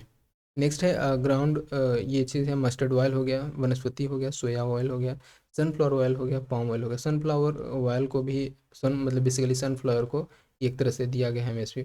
अब वेजिटेबल का बात करते हैं तो potatoes, onion and Tomatoes. Other items का बात करते हैं तो शुगर हो गया, गुड़ गुड़ हो गया, ठीक है। उसी तरह से मिल्क, टी एंड साल्ट, तो ये सारी चीज़ें हैं कहीं ना कहीं इन पे एक मॉनिटरिंग रखा जाता है। इसेंशियल कमोडिटीज एक्ट एक ये ज़्यादा है इंपॉर्टेंट, 1955। तो कब लाया गया था इसेंशियल कमोडिटीज एक्ट? 1955 में। और इसका मेन कारण ये रहता है लाने का कि ये एम्पावर करता है सेंट्रल गवर्नमेंट को, ताकि ये कंट्रोल किया जा सके production, supply and contribution, trade and commerce, ठीक है। कुछ सर्टेन कमोडिटीज़ हैं उनके लिए ऐसा लाया गया था इसेंशियल कमोडिटीज़ एक्ट। और ठीक है, बाकी तो ये अदर मेजर्स लिए गए हैं, जैसे कि फूड इन्फ्लेशन को मैनेज करने के लिए, जैसे ऑपरेशन ग्रीन। तो ये कुछ कुछ जो है ये थोड़ा सा इंपॉर्टेंट हो जाता है करंट के अकॉर्डिंग। तो ऑपरेशन ग्रीन जो है ये लिया गया है to manage the food inflation, ठीक है। और ये लॉन्च किया गया किस बेसिस पे? तो ये ऑपरेशन फूड के बेसिस पे, ताकि ये प्रमोट किया जा सके फार्मर प्रोड्यूसर्स एपीओज को, ठीक है, टू प्रमोट एपीओज और प्रोसेसिंग फैसिलिटीज़, और साथ ही साथ प्राइस स्टेबलाइजेशन के लिए। तो ये चीज़ था इनका, ये ऑपरेशन ग्रीन में ये इंक्लूड हो जाता है। प्राइस स्टेबलाइजेशन फंड, ठीक है, पीएसएफ, तो ये इसका मेन एम है ताकि प्राइस जो मार्केट में वोलाटिलिटी देखने को मिलता है, ताकि प्रोक्यूरमेंट करके इसको थोड़ा सा एक तरह से मेंटेन किया जा सके, ठीक है। और इसमें यही है बफर स्टॉक का, इसमें मेन इंपॉर्टेंट रोल रहता है बफर स्टॉक को मेंटेन करना, ठीक है। और रेगुलेट करना ताकि उसको मार्केट में बाद में उसको रिलीज़ किया जा सके अकॉर्डिंग टू मार्केट सिचुएशन। ठीक है, एक्सपोर्ट रिस्ट्रिक्शन, जैसे कि अब कुछ ऐसे एक्सपोर्ट हैं उस पे रिस्ट्रिक्ट करना, क्योंकि होता है ना कि अगर हम लोग ज़्यादा एक्सपोर्ट करते हैं तो हमारे लिए खुद का ही नहीं बचता है, तो इस कारण से एक्सपोर्ट बैन करना। ठीक है, और जो मिनिमम एक्सपोर्ट प्राइस है वो चीज़ इम्प्लाई करना, तो यहाँ पे देखने को मिलता है। डायरेक्ट सपोर्ट टू फार्मर, ठीक है, कुछ चीज़ों से डायरेक्ट कर सकते हैं, जैसे सब्सिडीज प्रोवाइड करके डीबीटी के थ्रू, इनकम सपोर्ट और एमएसपी, तो ये सारी चीज़ जो है यहाँ से किया जा सकता है, डायरेक्ट सपोर्ट टू फार्मर। और इसी तरह से है सप्लाई साइड मेजर्स, ये जैसे कि हम लोग बात करते हैं एग्रीकल्चरल प्रोडक्टिविटी, प्रोमोटिंग डाइवर्सिफिकेशन, तो ये सारी चीज़ें स्टेप लिए जाते हैं। अब हम लोग देखते हैं एक्वाकल्चर सेक्टर। ठीक है, एक्वाकल्चर सेक्टर, तो ये क्यों न्यूज़ में रहा है? तो पार्लियामेंट ने रिसेंटली इनेक्ट किया है, जैसे कि coastal aquaculture authority amendment act 2023, तो इस कारण से ये न्यूज़ में हो जाता है। ठीक है, अब हम लोग देख लेते हैं इंडिया का ट्रेंड क्या रहा है फिशरीज सेक्टर में। तो ये first inland capture fish production में आता है। ठीक है, मतलब अगर हम लोग बात करते हैं इंडियाज़ का रोल वर्ल्ड में इस लेवल पे, तो ये इनलैंड कैप्चर फिश प्रोडक्शन में एक नंबर पे आता है। सेकंड नंबर पे आता है एक्वाकल्चर फिश प्रोडक्शन में, एंड थर्ड नंबर पे है ओवरऑल फिश प्रोडक्शन में, एंड फोर्थ नंबर पे है export of fish and fisheries product, तो ये फोर्थ नंबर पे आ जाता है, मतलब एक्सपोर्ट भी करता है यहाँ से। आगे देखते हैं कि इस एक्ट को अमेंड किया गया है। ठीक है, जैसे कुछ ऐसे प्रोविजंस को, तो ये एक्ट था कोस्टल एक्वाकल्चर अथॉरिटी एक्ट 2005, इसको अमेंड किया गया, उसके कुछ प्रोविजंस को, और ये चीज़ यहाँ से देखने को मिलता है। बेसिकली इसको डिक्रिमिनलाइज ऑफेंसेस जो थे उसमें, होता है ना कि पहले कुछ ज़्यादा ही रिस्ट्रिक्शन था इस चीज़ में, तो उसको थोड़ा सा lenient बनाने के लिए ऐसा स्टेप लिया गया, ये चीज़ को अमेंड किया गया। तो अब हम लोग कुछ देख लेते हैं, एक मिनट। हाँ, तो जो ये एक्ट था 2005 का, ये इस्टेब्लिश किया गया था कोस्टल एक्वाकल्चर अथॉरिटी के अंदर। ठीक है, ताकि कोस्टल एक्वाकल्चर को रेगुलेट किया जा सके। इसका मेन एम क्या था? तो एम इसमें देखने को मिलता है कि ईज ऑफ डूइंग बिजनेस को प्रमोट करना, fine tuning and operational procedure को प्रोवाइड करना, तो ये सारी चीज़ इसमें देखने को मिलता है। एक्वाकल्चर में आप देखिएगा, इसको इसको थोड़ा सा आप डिटेल में देख सकते हैं। एक्वाकल्चर जो है ये it is the farming of fish, seaweed and other aquaculture species. तो ऐसा नहीं है कि केवल इसमें कोई एक तरह से बोल सकते हैं फिश हो गया या फिर अदर सी फूड हो गया, उस तरह से इसको डेवलप करना, but it's include also seaweed. ठीक है, सीविड हो गया और एक्वाटिक स्पेसीज हो गया, तो ये सारी चीज़ में इंक्लूड हो जाते हैं एक्वाकल्चर में। तो ये चीज़ है, हम लोग अब देखते हैं, जैसे कि आप इसमें देखिएगा कि कौन कौन से ऐसे स्टेप लिए जाते हैं इसको प्रोडक्शन के लिए, या फिर कुछ ऐसे मेथड जो हैं, जैसे कि आप देखिएगा कि submerge cage and net pens. ठीक है, लाइंस मेथड। ठीक है, और लाइंस मेथड बेसिकली यूज होता है फार्म सीविड के लिए। ठीक है, जैसे कि बाइवल्स हो गया, लाइक मसल्स हो गया। ठीक है, मिजल्स, ओशियंस, तो ये सारी चीज़ जो है यहाँ से देखने को मिलता है, ये स्टेप लिया जाता है लाइन्स वाला। बॉटम कल्चर हो गया। ठीक है, बॉटम कल्चर जो है ये लाइन एंड ट्रेज और बैग्स, तो ऐसा कुछ स्टेप इसमें लिया जाता है, और ये यूज़ किया जाता है सीवीड एंड बाइवल्व्स के लिए। ठीक है, लाइक ओयस्टर्स। देखिए, ओयस्टर्स जो है ये पूछा गया था। ठीक है, कि ओयस्टर्स जो है एक मतलब ऑप्शन दे दिया गया था, चार ऐसे कुछ स्पीसीज थे कि उसका क्या है रोल है, और बेसिकली ऑप्शन था उसमें करेक्ट ओयस्टर्स ही था, जो कि जो है एक एक तरह से बोल सकते हैं कि मतलब फिल्टर फीडर की कैटेगरी में आ जाता है। ठीक है, फिल्टर फीडर कैटेगरी में आ जाता है, तो ये यहाँ से था उसका आंसर, जो ये प्रीवियस क्वेश्चन में पूछा गया। एंड फोन्स एंड टैंक, ये कुछ हैं जो कि एक्वाकल्चर में इसका मेथड यूज़ किया जाता है। आगे देखते हैं, जैसे इस जो एक्ट था उसका की प्रोविजन अभी जो अमेंडमेंट किया गया है, या फिर जो पहले के 2005 का एक्ट था उसमें क्या था। ठीक है, तो एक्वाकल्चर अथॉरिटी एक्ट, तो कोस्टल एक्वाकल्चर, ये इसका ये एक्ट का डिफाइन करता है कि कोस्टल एक्वाकल्चर, जैसे कि बात करते हैं rearing cultivation of any life of stage of fish. ठीक है, और इस फिश के स्टेज में कहने का मतलब ये था है कि यहाँ पे ऐसा नहीं कि कोई बड़ा, अगर हम लोग छोटा इसका जो बच्चा रहता है वहाँ भी इसको अगर हम लोग रियरिंग करते हैं तो वो भी इसमें इंक्लूड हो जाता है कोस्टल एक्वाकल्चर में। जैसे कि आप यहाँ पे देखिएगा क्रूस्टेशियन। ठीक है, मोलस्कस, फिनिश, सीविड्स, तो ये सारे चीज़ जो है इसमें इंक्लूड हो जाते हैं। ठीक है, और इसमें ये भी इंक्लूड किया जाता है कि या तो इंडोर हो या आउटडोर हो, इसका अगर हम लोग रियरिंग कर रहे हैं, या फिर सेलाइन हो या ब्रैकिश वाटर में हो, तो ये सारे चीज़ इसमें इंक्लूड देखने को मिलते हैं। उसी तरह से है कि ये इंक्लूड करता है कुछ ऐसे एक्टिविटीज़ जो कि ब्रॉड स्टॉक, सीड। ठीक है, ग्रोथ आउट, तो ये सारी चीज़ जो हैं ऐसे इस प्रोडक्शन को भी इसमें इंक्लूड किया जाता है। बट ये जो है कि ये इंक्लूड नहीं करता है, ठीक है, कि फ्रेश वाटर एक्वा कल्चर को। तो ये चीज़ यहाँ से हम लोग को समझना है।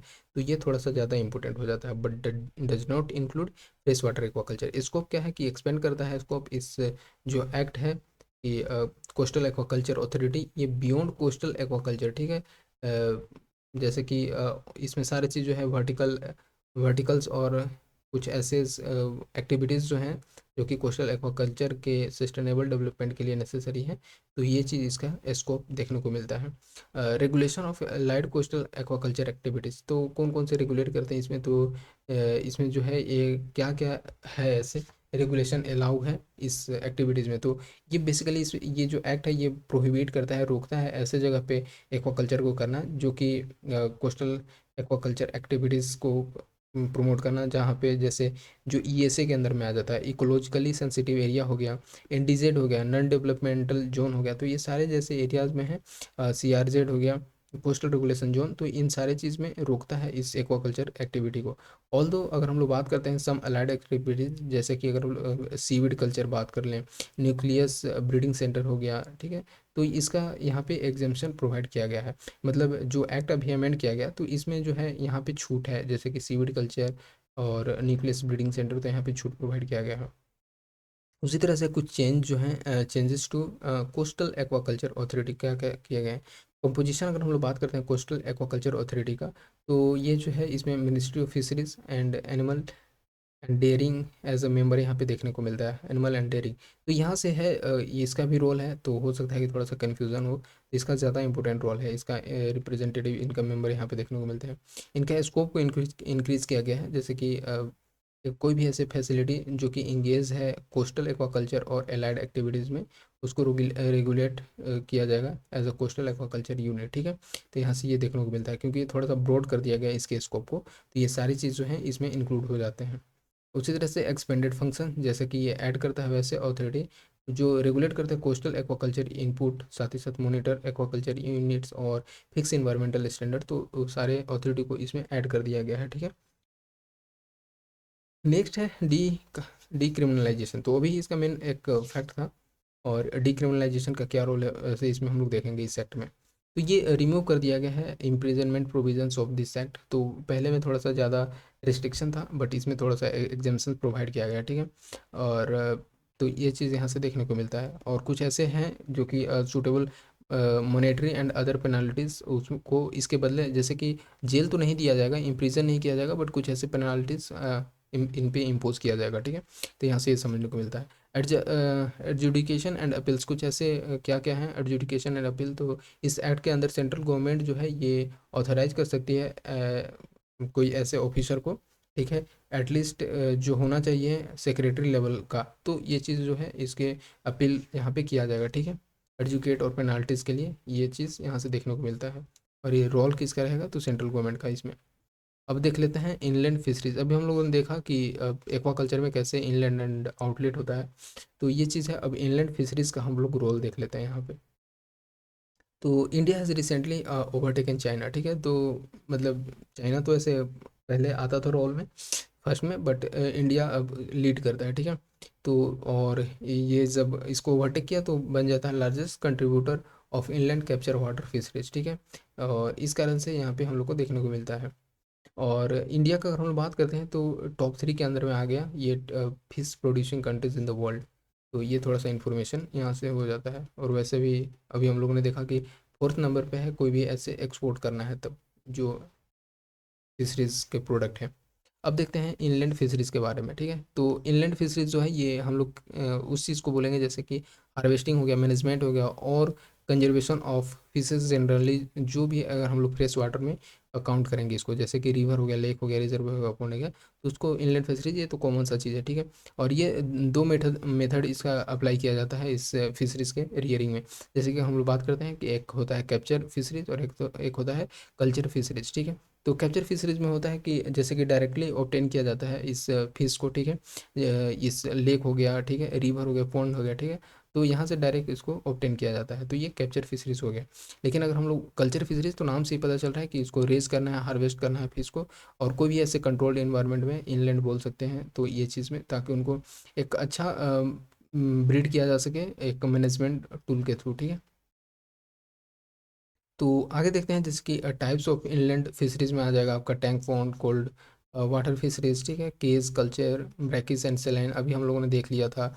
ऑर्नामेंटल फिशरीज इंडिया डाइवर्स, ठीक है, 195 वैराइटीज ऑफ फिशेस, ठीक है। तो ऑर्नामेंटल फिशरीज बेसिकली जैसे कि अगर हम लोग बात करते हैं एक्वेरियम में जो रखा जाता है शोकेस के लिए, तो वो सारी चीज़ होते हैं फिशरीज इसमें आ जाते हैं। रिवराइन फिशरीज, ठीक है, तो ये चीज़ यहाँ से देखने को मिलता है। आगे देखते हैं हम लोग, अब एक और है credit guarantee scheme for live stock sector. तो ये भी लाइव स्टॉक का एक इम्पोर्टेंट रोल है इंडिया में, ठीक है, एक फूड सिक्योरिटी में। तो इस कारण से यहाँ पे ये थोड़ा सा न्यूज़ में हो जाता है। क्रेडिट गारंटी स्कीम किया गया है लॉन्च। तो जो department of animal husbandry and dairying है, ठीक है, और साथ ही साथ ministry of fisheries, animal husbandry and dairying, ये लॉन्च करता है first ever credit guarantee scheme for livestock. तो ये पहली बार हुआ है लॉन्च, तो इस कारण से इम्पोर्टेंट भी हो जाता है। और ये पूछा जाएगा कि किस मिनिस्ट्री के अंदर है, तो ऐसे भी ये तो कौन सा है, department of animal husbandry and dairying. अब देखते हैं न्यूज़ में क्या रहा है। तो ये जो department of animal husbandry and dairying है, ये इस्टेब्लिश किया है क्रेडिट गारंटी फंड ट्रस्ट, और ये इसमें इंक्लूड है 750 करोड़, ठीक है। तो इस कारण से ये प्रोवाइड करेगा credit guarantee coverage up to 25%, ये ध्यान रखना है, as a credit facility extended to MSMS act 2006। तो इसके अकॉर्डिंग जो है एक कवरेज प्रोवाइड किया जाएगा 25% तक का, ठीक है, ये क्रेडिट प्रोवाइड किया जाएगा। और ये एमएसएमई सेक्टर भी इसमें इंक्लूड है, तो इस कारण से इसका एम हम लोग देख लेते हैं। इसका एम क्या है कि क्रेडिट डिलीवरी सिस्टम को स्ट्रेंथन करना इसका मेन फोकस है, और साथ ही साथ स्मूथ फ्लो ऑफ क्रेडिट को फैसिलिटेट करना, ताकि एमएसएमई इंगेज हो सके लाइव स्टॉक सेक्टर में। होता है कि एमएसएमई का एक इम्पोर्टेंट रोल है कोई भी इंडस्ट्रीज और डेवलपमेंट में, तो थोड़ा सा इसका इस कारण से इसको इंक्लूड किया जा रहा है इस लाइव स्टॉक सेक्टर में भी। तो इसके लिए एक स्मूथ क्रेडिट फैसिलिटी प्रोवाइड किया जा सके, क्रेडिट डिलीवरी सिस्टम प्रोवाइड किया जा सके, इस कारण से ये प्रोवाइड किया गया है इस लाइव स्टॉक गारंटी स्कीम के अंदर। तो ये क्या है कि ये अभी हम लोगों ने देखा कि it will work under the animal husbandry infrastructure development fund, तो ठीक है, तो ये इसके अंदर आएगा। अब हम लोग देख लेते हैं animal husbandry infrastructure development fund के बारे में। तो ये क्या है, ये सेंट्रल सेक्टर स्कीम है, ये सबसे ज़्यादा इंपॉर्टेंट है, सेंट्रल स्पॉन्सर नहीं है, सेंट्रल सेक्टर स्कीम है। एंड ये किसके अंदर है, तो आत्मनिर्भर भारत स्टिमुलस पैकेज के अंदर लाया गया है। ये इंसेंटिव प्रोवाइड करता है ऐसे इन्वेस्टमेंट करके, जैसे कि इंडिविजुअल एंटरप्रेन्योर्स को, ठीक है, प्राइवेट कंपनीज के द्वारा एमएसएमईज को, ठीक है। तो ये सारी चीज़ जो है, तो यहाँ पे जो अलग अलग स्टेक होल्डर्स आपको देखने को मिलेंगे, इनके द्वारा एक तरह से बोल सकते हैं कि इंसेंटिवाइज किया जाएगा इन्वेस्टमेंट को, ठीक है, ताकि ये सारे जो अलग अलग यहाँ पे इंफ्रास्ट्रक्चर है उसको डेवलप किया जा सके। तो इसमें आप देखिएगा कोई भी ऐसे इंडिविजुअल एंटरप्रेन्योर्स हैं, प्राइवेट कंपनीज है, एमएसएमईज है, और एपीयूज का बात करते हैं, और साथ ही साथ 8 सेक्शनल कंपनीज हैं जो इन्वेस्ट कर रहे हैं, ताकि डेयरी प्रोसेसिंग को और साथ ही साथ वैल्यू एडिशन इंफ्रास्ट्रक्चर को डेवलप किया जा सके। मीट मीट प्रोसेसिंग और value addition infrastructure, value addition तो कॉमन सा चीज़ हो जाता है, तब ये इसको, और साथ ही साथ एनिमल फीड प्लांट को बैठाना, ब्रीड इम्प्रूवमेंट टेक्नोलॉजी, और साथ ही साथ breed multiplication farm, setting up of veterinary and drug production facilities, animal waste to wealth and management, तो एग्री वेस्ट मैनेजमेंट, ये सारे चीज़ जो है इनको सेटअप करना, ये इनके अंदर में आ जाता है। और कुछ है जैसे कि फाइनेंशियल सपोर्ट कैसा है, ठीक है, तो इंटरेस्ट सब्वेंशन है 3% तक का, ठीक है, और लोन जो है up to 90% of total project provide किया जाएगा। और इसमें मेन इम्पोर्टेंट रोल रहेगा शेड्यूल बैंक, और साथ ही साथ एनडीसीज का, नेशनल कोऑपरेटिव डेवलपमेंट कॉरपोरेशन का ये रोल रहेगा, ये जो इन्वेस्टमेंट लोन प्रोवाइड करने में। तो यहाँ से हम लोग को देखने को मिलता है। लाइव स्टॉक सेक्टर के बारे में हम लोग जान लेते हैं। तो एनिमल हस्बेंड्री जो है ये किस अंदर में आता है, तो ये स्टेट सब्जेक्ट के अंदर में देखने को मिलता है एनिमल हस्बेंड्री। और हम लोग बात करते हैं 20th लाइव स्टॉक सेंसस के अकॉर्डिंग, तो टोटल लाइव स्टॉक जो है ये इंक्रीज़ किया है, ठीक है, 4.8% से, ठीक है। और ये सेंसस कब का लिया जा रहा है, 2012 का। टाइप्स ऑफ एनिमल हस्बेंड्री, तो ये कौन कौन से इंक्लूड होते हैं, जैसे कि डेयरी फार्मिंग हो गया, पोल्ट्री फार्मिंग हो गया, फिश फार्मिंग हो गया, बी कीपिंग जिसको कि एपीकल्चर भी बोलते हैं, तो ये चीज़ इसमें इंक्लूड है। कुछ हम लोग देख लेते हैं यहाँ से कि father of white revolution India में बात करते हैं तो ये कौन है वाइट रिवॉल्यूशन का, तो डॉक्टर वर्गीस क्यूरिन, और इनको ये पद्म भूषण प्रोवाइड किया गया था। He led operation flood to make India the biggest, ये हर किसी को पता है कौन सा चीज़ है। देखते हैं जैसे बेसिक एनिमल हस्बेंड्री स्टैटिस्टिक्स 2023 का क्या फाइंडिंग रहा है, ठीक है, इस सर्वे के अकॉर्डिंग। और ये कब से किया गया था, 2018-19 टू 2022-23। तो यहाँ पे देखते हैं जैसे एक ओवरऑल इसमें ब्रॉड आइडिया लेंगे तो कमोडिटीज़ हो गया जैसे कि मिल्क प्रोडक्शन, ये वाइट रिवोल्यूशन के अंदर में आ जाता है। तो ग्रोथ स्टेटस देखें तो इंक्रीज़ किया है ओवरऑल 22.81% से। मेजर कंट्रीब्यूशन कौन से स्टेट का रहा है, तो उत्तर प्रदेश का, उसके बाद राजस्थान, मध्य प्रदेश एंड गुजरात का देखने को मिलता है मिल्क में। तो ये थोड़ा सा कौन सा चीज़ है, नहीं तो जनरली हम लोग गुजरात करते हैं तो यहाँ पे उत्तर प्रदेश का ज़्यादा रोल देखने को मिलता है। एक प्रोडक्शन में बात करते हैं जिसको कि सिल्वर रिवोल्यूशन भी बोला जाता है, ये इंक्रीज़ किया है 33.31% से, और आंध्र प्रदेश से यहाँ पे लीड कर रहा है, ठीक है। उसके बाद तमिलनाडु, तेलंगाना, वेस्ट बंगाल। नेक्स्ट है जैसे मीट प्रोडक्शन में बात करते हैं तो पिंक रिवॉल्यूशन एंड ये इंक्रीज़ किया है 22.39% से, उत्तर प्रदेश लीड कर रहा है, देन वेस्ट बंगाल। अब उसी तरह से है उल प्रोडक्शन, ये डिक्रीज़ किया है, ठीक है, उल प्रोडक्शन 16.84% से, और राजस्थान जो है यहाँ पे सबसे ज़्यादा है, and then Jammu and Kashmir, ठीक है। आगे देखते हैं ये तो ऐसी है कि क्या क्या इशू देखने को मिल रहा है लाइव स्टॉक में, तो ज़्यादा मैटर नहीं कर रहा है, जैसे कि लो प्रोडक्टिविटी हुआ है, ठीक है। और ये एवरेज एनुअल मिल्क यील्ड जो है इंडियन कैटल का इतना देखने को मिलता है, ठीक है, 1172 kg, जो कि अगर हम लोग बात करते हैं ग्लोबली तो 50% है। उसी तरह से है storage of feed and fodder, तो इंडिया 2.3% है, लैंड एरिया, ठीक है, ये वर्ल्ड के अकॉर्डिंग देखा जा रहा है, ठीक है। और यही है, बाकी तो ज़्यादा नहीं है। एनिमल हेल्थ हो गया, ठीक है, और ठीक है, उसी तरह से sub optimal estate support, marketing processing and value addition, तो ये सारी चीज़ जो हैं ये लाइव स्टॉक में कुछ इशू हैं, कुछ ना कुछ कमी देखने को मिला है, जैसे कि यहाँ पे अगर एक्सोटिक डिजीज़ के कारण जो है एनिमल हेल्थ एक पे इफेक्ट आया है, ठीक है। उसी तरह से ये ओनली अप्रोक्स 12% जो है ये public expenditure on agriculture and light sector देखने को मिलता है। जबकि अगर हम लोग बात करते हैं टोटल एग्रो जीडीपी के अकॉर्डिंग तो 25.6% कंट्रीब्यूशन है लाइव स्टॉक में। तो ये इस कारण से भी एक इशू क्रिएट हो रहा है। लाइव स्टॉक एंड इन्वायरमेंट में बात करते हैं तो climate change and global warming के कारण भी ऐसा कुछ सिचुएशन देखने को मिल रहा है। तो अलग अलग डिजीज़ देखने को मिलता है, एनिमल हैबिटेट लॉस होता है, हीट स्ट्रेस देखने को मिलता है, तो ये सारी चीज़ यहाँ से होता है। अब हम लोग देख लेते हैं नेशनल टर्मरिक बोर्ड, नेक्स्ट है 7.10 में। नेशनल टर्मरिक बोर्ड कुछ ऐसे होते हैं न्यूज़ में कि जैसे टी बोर्ड हो गया, उसका पूछ देगा कि कहाँ पे हेड क्वार्टर है, तो ये सारी चीज़ जो है थोड़ा सा इंपॉर्टेंट हमारे लिए हो जाता है। ये न्यूज़ में क्यों रहा कि अभी रिसेंटली जो है एक गवर्नमेंट ने नोटिफाई किया इस्टेब्लिश नेशनल टर्मरिक बोर्ड, ये कहाँ पे, तो तेलंगाना। सबसे ज़्यादा इंपॉर्टेंट ये रखना है कि इसका कहाँ पे हेड क्वार्टर है, तो तेलंगाना में नेशनल टर्मरिक बोर्ड का। इसके बारे में हम लोग कुछ जान लेते हैं, ठीक है। तो ये इस्टेब्लिश किया गया किसके कारण, किस लिए, इसका मेन फोकस और ऑब्जेक्टिव ये है कि अवेयरनेस को इंक्रीज़ करना और टर्मरिक के कंजप्शन को इम्प्रूव करना, ठीक है, ताकि जो इसका है एक न्यू मार्केट में इंटरनेशनली इसको, इसके एक्सपोर्ट को इंक्रीज़ किया जा सके, और एक्सपोर्ट इंक्रीज़ करेगा तो रेवेन्यू जनरेट होगा, तो यही कारण है। तो इसके कारण से द प्रपोज बोर्ड जो है ये वर्क करेगी under the ministry of commerce, तो ऐसे जो भी हैं मिनिस्ट्री ऑफ जनरली कॉमर्स के ही अंदर देखने को मिलता है। टी हो गया, कॉफ़ी बोर्ड हो गया, ये सारी चीज़ जो हैं। तो ये चीज़ अब हम लोग देखते हैं जैसे कि इंडिया में हम लोग बात करते हैं कुछ एक्स्ट्रा इन्फॉर्मेशन, तो 30 वैराइटीज़ ऑफ टर्मरिक देखने को मिलता है। इंडिया का अगर बात करते हैं टर्मरिक लेवल में, तो कंजप्शन में, कंज्यूमर में भी सबसे ज़्यादा है, प्रोडक्शन में भी ज़्यादा है, और एक्सपोर्ट भी ज़्यादा करता है टर्मरिक का। आगे देखते हैं जैसे इसका बोर्ड का क्या है कंपोजिशन, तो इसमें देखने को मिलेगा चेयरमैन देखने को मिलेंगे, ये सेंट्रल गवर्नमेंट के द्वारा सेलेक्ट किया जाएगा, सेक्रेटरी देखने को मिलेगा, ठीक है।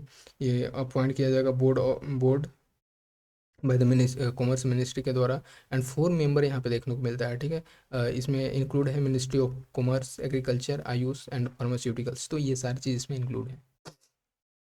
सॉरी, नेक्स्ट है member from national and states institutions, जो कि रिसर्च के लिए, ठीक है, एक्सपोर्ट एमोंग अदर्स स्टेट, तो ये सारी चीज़ें से एडवाइस के लिए यहाँ पे इसमें रखे गए हैं। कि ऑब्जेक्टिव क्या है इस बोर्ड का, ठीक है, तो ये डिमांड को क्रिएट करना, ठीक है, और इंफ्रास्ट्रक्चर को इम्प्रूव करना, क्वालिटी और सेफ्टी स्टैंडर्ड को इंश्योर करना, साथ ही साथ ट्रेडिशनल नॉलेज को डॉक्यूमेंट करना ताकि उसको सरपास किया जा सके, तो ये सारी चीज़ जो है यहाँ पे लिया गया है। इनकरेज करना है स्टडीज़, क्लिनिकल ट्रायल्स और रिसर्च, ठीक है, on medical health and wellness के बेसिस पे। आगे देखते हैं नाबार्ड, जो कि सबसे मोस्ट इंपॉर्टेंट हो जाता है इकोनॉमिक पॉइंट से भी अगर हम लोग बात करते हैं तो ये national bank for agriculture and rural development, जो कि एक तरह से रीफाइनेंसिंग इंस्टीट्यूशन है। तो ये चीज़ यहाँ से समझना है। जो नबार्ड है, नबार्ड ये national bank for agriculture and rural development, ये रेज किया है अप्रोक्स, आप देख पाएंगे 1041 करोड़, ठीक है। ये 5 ईयर का अगर हम लोग कंपेरिजन में बात करते हैं तो ये सोशल इम्पैक्ट बॉन्ड एक तरह से ये रेज किया है इतना। इस कारण से ये थोड़ा सा न्यूज़ में देखने को मिलता है। सबसे अब हम लोग देखते हैं इसमें क्या इंपॉर्टेंट है। सोशल इम्पैक्ट बॉन्ड, एक कुछ होते हैं कुछ टर्म जो कि पूछा भी जाता है, तो सोशल इम्पैक्ट बॉन्ड क्या है, ठीक है। सोशल इम्पैक्ट बॉन्ड जो है ये एक इनोवेटिव फाइनेंसिंग मैकेनिज्म है, ठीक है। तो ये यहाँ से हम लोग को देखने को मिलता है, जिसमें कि इसमें क्या होता क्या है, ठीक है। तो सोशल इम्पैक्ट बॉन्ड में तो इसमें जो आपको देखने को मिलेगा, गवर्नमेंट जो है इसमें इंटर करती है, ठीक है, एक एग्रीमेंट के थ्रू, ठीक है। और ये एग्रीमेंट किया जाता है बेसिकली सोशल सर्विस प्रोवाइडर, और सोशल सर्विस प्रोवाइडर आपको देखने को मिलेगा एनजीओ हो गए, ठीक है। इन्वेस्टर्स जो हो गए, जो कि पे करते हैं डिलीवरी, ठीक है, जो प्री डिफाइंड सोशल आउटकम्स के लिए।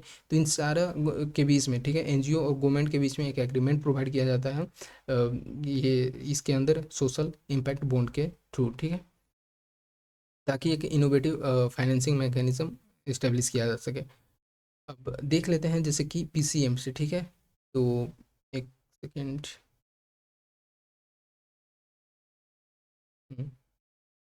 तो यहाँ पे हम लोग को देखने को मिलेगा कि द पिंपरी, एक मिनट।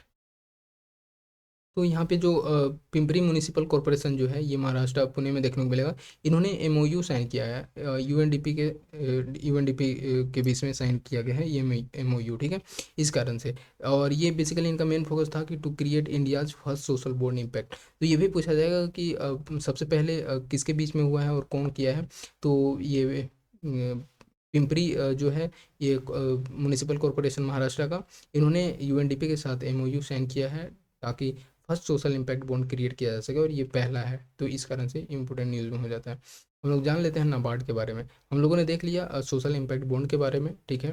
तो कुछ ऐसे एनजीओज हो गए, इन्वेस्टर्स हो गए, तो इन सारे के बीच में, गवर्नमेंट के बीच में एग्रीमेंट किया जाता है, उस चीज़ पे फोकस किया गया है। नाबार्ड के बारे में हम लोग देखें तो ये कब आया, कैसे आया, ठीक है। तो आपको ये रिकमेंडेशन था बी शिवरमन कमेटी के द्वारा, ठीक है, और ये 1982 का रिकमेंडेशन था, उसके द्वारा इसको सेटअप किया गया, ठीक है। और ये इस्टेब्लिश किया गया था इस नबार्ड एक्ट 1981 के थ्रू, ठीक है। इसमें क्या होता है कि एग्रीकल्चर क्रेडिट फंक्शन है, ठीक है। ये आरबीआई का, जैसे कि एक तरह से बोल सकते हैं।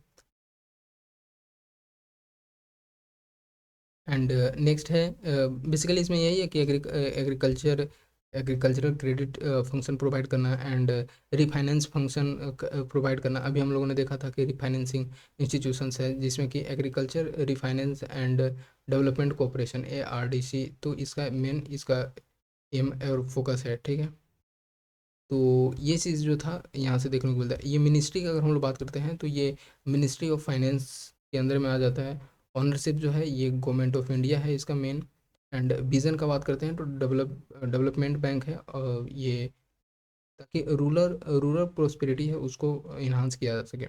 मिशन क्या है कि sustainable and equitable agriculture promote करना, ठीक है, रूरल डेवलपमेंट करना, ठीक है। तो ये इसके लिए किया जाता है। और इसमें हम लोग यही देखें, इसका बेसिकली अब हम लोग देख लेते हैं फंक्शन ऑफ नाबार्ड, ठीक है। नाबार्ड का क्या फंक्शन है, क्या रोल है, तो इस चीज़ पे हम लोग देखते हैं। तभी हम लोगों ने देखा कि रीफाइनेंसिंग इंस्टीट्यूशन है वैसे, तो ये क्रेडिट रिलेटेड फंक्शन और साथ ही साथ नॉन क्रेडिट रिलेटेड फंक्शन ये हम लोग देखेंगे। तो अगर हम लोग बात करते हैं क्रेडिट रिलेटेड फंक्शन में, तो ये रीफाइनेंस प्रोवाइड करता है, ठीक है, ये लेंड करते हैं, ठीक है, इंस्टीट्यूशन रूरल एरिया में। तो ये तो कॉमन सा चीज़ है, फैसिलिटेट करना क्रेडिट फ्लो को, तो ये चीज़ यहाँ से सपोर्ट करना फाइनेंशियल इंक्लूजन को, ठीक है। ये रूरल आरआरबी जो देखने को मिलता है, रीजनल रूरल बैंक और कोऑपरेटिव बैंक, उनको एक तरह से सपोर्ट प्रोवाइड करता है, ठीक है, फाइनेंशियल इंक्लूजन एफर्ट को इन्हांस करने के लिए। अब हम लोग देखते हैं आगे कि यहाँ से जो है ये लोन प्रोवाइड करते हैं, ठीक है, कोऑपरेटिव को और एफपीओस को, ठीक है, और प्राइमरी एग्रीकल्चर क्रेडिट सोसाइटीज़ और सिमिलर इंस्टीट्यूशन, तो इनको लोन प्रोवाइड करने में हेल्प करता है ये। तो ये चीज़ यहाँ से हम लोग को इम्पोर्टेंट हो जाता है। आगे देख लेते हैं इनिशिएटिव अभी क्या क्या लिया गया नाबार्ड के द्वारा, ठीक है। तो ये प्रमोशन एंड डेवलपमेंट की बात करते हैं, तो इस पे क्या है, अराउंड 5 लाख करोड़ जो है ये सेंक्शन किया गया है इस रीड, ठीक है, रूरल इंफ्रास्ट्रक्चर डेवलपमेंट फंड के अंदर। और ये किसके द्वारा, इसमें क्रेडिट किसके द्वारा क्रिएट किया गया है, तो ये नाबार्ड के थ्रू क्रिएट किया गया है। और इसमें जो है 5 लाख करोड़ का ये सेंक्शन किया गया इसमें फंड, तो इस कारण से हो जाता है। Water set development fund and tribal development fund जो एक इम्पोर्टेंट लिवलीहुड इंटरवेंशन है, तो इसमें स्टेप लिया गया है ये नाबार्ड के द्वारा। और ये सबसे ज़्यादा इंपॉर्टेंट है द वादी मॉडल, ठीक है, पूछा भी जा सकता है कि वादी मॉडल किससे रिलेटेड है। तो ये द वादी मॉडल जो है ये vital livelihood intervention for the tribal population, उनके लिए जो है एक तरह से अच्छा एक लिवलीहुड इंटरवेंशन, एक लिवलीहुड प्रोवाइड किया जाए, ठीक है, ट्राइबल पॉपुलेशन को। तो ये चीज़ पूछा जा सकता है कि किससे रिलेटेड है ये मॉडल। रिफाइनेंसिंग का अगर हम लोग बात करते हैं तो एटलीस्ट अगर हम लोग देखें तो इन लास्ट 42 ईयर्स नाबार्ड जो है ये रिफाइनेंस किया है 20 लाख करोड़, ठीक है, इतना। तो जो है ये किसमें, तो रूरल इकोनॉमी में इतना 20 लाख करोड़ तक का रिफाइनेंस कर चुका है नाबार्ड। और रिफाइनेंसिंग जो है ये taking a newer loan to pay off existing डेप्ट, तो ये चीज़ यहाँ से थोड़ा सा आपको देखने को मिलेगा। Strengthening rural financing financial institutions, ठीक है, RIF। तो इसमें जो है, तो यहाँ से जो है ये नाबार्ड जो है सुपरवाइज करते हैं RCBs, रूरल कोऑपरेटिव बैंक को, और साथ ही साथ रीजनल रूरल बैंक को, ये चीज़ है। और इसमें हम लोगों ने को देखना है यहाँ पे ये था कि जो भी ऐसे एग्जिस्टिंग डेब्ट हैं उसको एक तरह से हटाने के लिए एक न्यूअर लोन लिया जाता है इसके अंदर, तो ये था। Indian council of agricultural research, ठीक है, ICAR, ये एक मिनट, तो ये ज़्यादा इम्पोर्टेंट है, थोड़ा बहुत ऐसे बोल सकते हैं। तो ICAR, ठीक है, ICAR अगर हम लोग और बात करते हैं CGIAR, consultative group on international agriculture, तो इन्होंने एक जेंडर इम्पैक्ट प्लेटफॉर्म होस्ट किया, ठीक है, इंटरनेशनल रिसर्च कॉन्फ्रेंस, तो इस कारण से न्यूज़ में हो जाता है। और ये इसका मेन क्या था, थीम एक तरह से बोल सकते हैं कि from research to impact toward just and resilient agro food system. तो ये चीज़ जो किया गया, एक तरह से होस्ट किया गया एक कॉन्फ्रेंस, इंटरनेशनल रिसर्च कॉन्फ्रेंस, तो इस कारण से न्यूज़ में हो जाता है। कुछ इसके बारे में जान लेते हैं। ICAR तो ये मिनिस्ट्री किसके अंदर में आएगा, तो ये ministry of agriculture and farmer welfare के अंदर देखने को मिलता है। जेनेसिस का बात करते हैं तो ये फॉर्मली इसको अलग नाम से जाना जाता था, imperial council of agricultural research के नाम से जाना जाता था। ये इस्टेब्लिश किया गया 1929 में, ठीक है, और एज अ रजिस्टर्ड सोसाइटी, तो ये चीज़ देखने को मिलेगा। और ये सोसाइटीज़ रजिस्ट्रेशन एक्ट 1860 के थ्रू इसको इस्टेब्लिश किया गया था। इसका फंक्शन देख लेते हैं। ये एज अ वर्क करती है अपेक्स बॉडी, ठीक है, और इसका मेन फोकस रहता है कोऑर्डिनेट करना, गाइड करना एंड मैनेज करना रिसर्च और एजुकेशन को, ठीक है। और ये मेन इसका फोकस रहता है एग्रीकल्चर सेक्टर में, और एग्रीकल्चर सेक्टर में भी वो हॉर्टिकल्चर हो गया, फिशरीज हो गया एंड एनिमल साइंस, तो ये चीज़ पे इस पे फोकस किया जाता है। ये सारे जो भी ऐसे एग्रीकल्चर सेक्टर है इसमें कोऑर्डिनेट, गाइडिंग और रिसर्च करना। अदर इन्फॉर्मेशन अगर हम लोग देखते हैं तो 113 ICAR इंस्टीट्यूशन और साथ ही साथ 74 एग्रीकल्चर यूनिवर्सिटीज़ जो हैं ये पूरे कंट्री में हैं, ठीक है, इतना देखने को मिलता है। और one of the national agricultural system है पूरे वर्ल्ड में, बात करते हैं ICAR तो इसका ज़्यादा एक तरह से ब्रॉड रोल है। और रोल ऑफ ICAR अगर देखते हैं toward better and resilient agri food system, जो अभी कन्फ्रेंस हुआ एक तरह से इंटरनेशनल कन्फ्रेंस, तो उसमें क्या क्या स्टेप लिए गए। तो क्रॉप वैराइटीज़ का देखें तो ये की रोल है ग्रीन रेवोल्यूशन में। तो ऑब्वियस सी बात है, ग्रीन रेवोल्यूशन का तो वर्क ही है कि एक तरह से फूड सिक्योरिटी को मेंटेन करना ताकि प्रोडक्शन को रेज करके, तो ये हाई यील्डिंग वैराइटीज़ को एक तरह से डेवलप करना। बात करते हैं राइस वैराइटीज़ का, कुछ कुछ दिया गया है, तो पूछा भी जाता है कि कौन सा वैरायटी में आता है। तो जाया जो है ये राइस वैरायटी में आता है, ये फर्स्ट राइस वैरायटी जो है कि इंडिया में रिलीज़ किया गया। सबसे पहला जो था ये जाया, और स्वर्णा, पूसा बासमती 1121, ये वर्ल्ड लॉन्गेस्ट बासमती राइस है, ठीक है। तो ध्यान रखना है।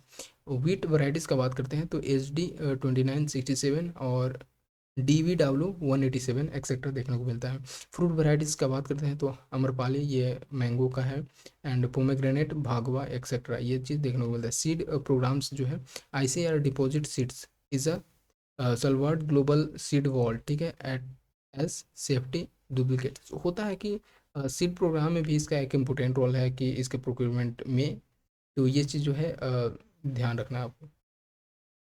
जीनोमिक्स का बात करते हैं तो ये हेल्प करता है ताकि नेशनल जीन बैंक को इस्टेब्लिश किया जा सके। तो इसके लिए भी है, ICAR का इम्पोर्टेंट रोल है। और ये न्यू दिल्ली में ये नेशनल जीन बैंक देखने को मिलता है, तो उसके इस्टेब्लिश करने में इनका मेन इंपॉर्टेंट रोल हो जाता है। सेकेंड लार्जेस्ट जीन बैंक है पूरे वर्ल्ड में, तो ये भी ऐसा कुछ आ भी आ सकता है। एंड दी ICAR जो है ये पार्टनर किसके पार्टनर है, ICAR in the global genome sequencing. और ये बेसिकली इस पे ग्लोबल जीनोम सीक्वेंसिंग में एक पार्टनर है, और ये फोकस करता है राइस पे, wheat, tomato, potato and independently sequenced, ठीक है, जीनोम। और ये भी है जैसे पिजन पी हो गया, जूट हो गया, मैंगो हो गया, फिशेस हो गया, तो इसके लिए एक ICAR का इम्पोर्टेंट रोल है। ये प्रोमोटेड क्लाइमेट स्मार्ट फार्मिंग, ये भी इसका रोल है। ये जो भी हम लोगों ने देख रहा है कि ICAR toward better and resilient agro food system, तो इसके अंदर ये भी इम्पोर्टेंट रोल है कि एक तरह से स्मार्ट क्लाइमेट फार्मिंग को प्रमोट करना। तो इसमें इसका इम्पोर्टेंट रोल, इसमें ये कुछ अडप्शन करना है, जैसे कि rain water harvesting, climate resilient varieties जैसे कि रति ML 365, फिशन पी, ये कुछ ऐसे वैरायटीज़ हैं, BRG 21, BRG 5, ठीक है। और हाइड्रोफोनिक क्रॉपिंग, तो ये सारी चीज़ में इंक्लूड किए गए हैं। तो आते ही हैं क्लाइमेट स्मार्ट फार्मिंग एग्रीकल्चर में। बायोटेक्नोलॉजी सॉल्यूशन का बात करते हैं तो बायो फोर्टिफाइड क्रॉप्स है, जैसे कि सोलापुर लाल, ठीक है, ये first bio fortified pomegranate variety है। तो ये थोड़ा सा ऐसे जनरल नॉलेज के लिए ध्यान में रख सकते हैं। ग्राउंडनट गिरनार 4, 5, पूसा 00 मस्टर्ड, तो ये सारी चीज़ें हैं।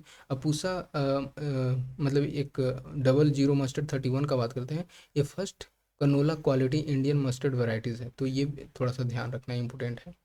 एंड ताकि, और ये जितने भी ऐसे लिए गए हैं ये सारे, ताकि एक माल न्यूट्रिशन का जो इशू है उसको टैकल किया जा सके।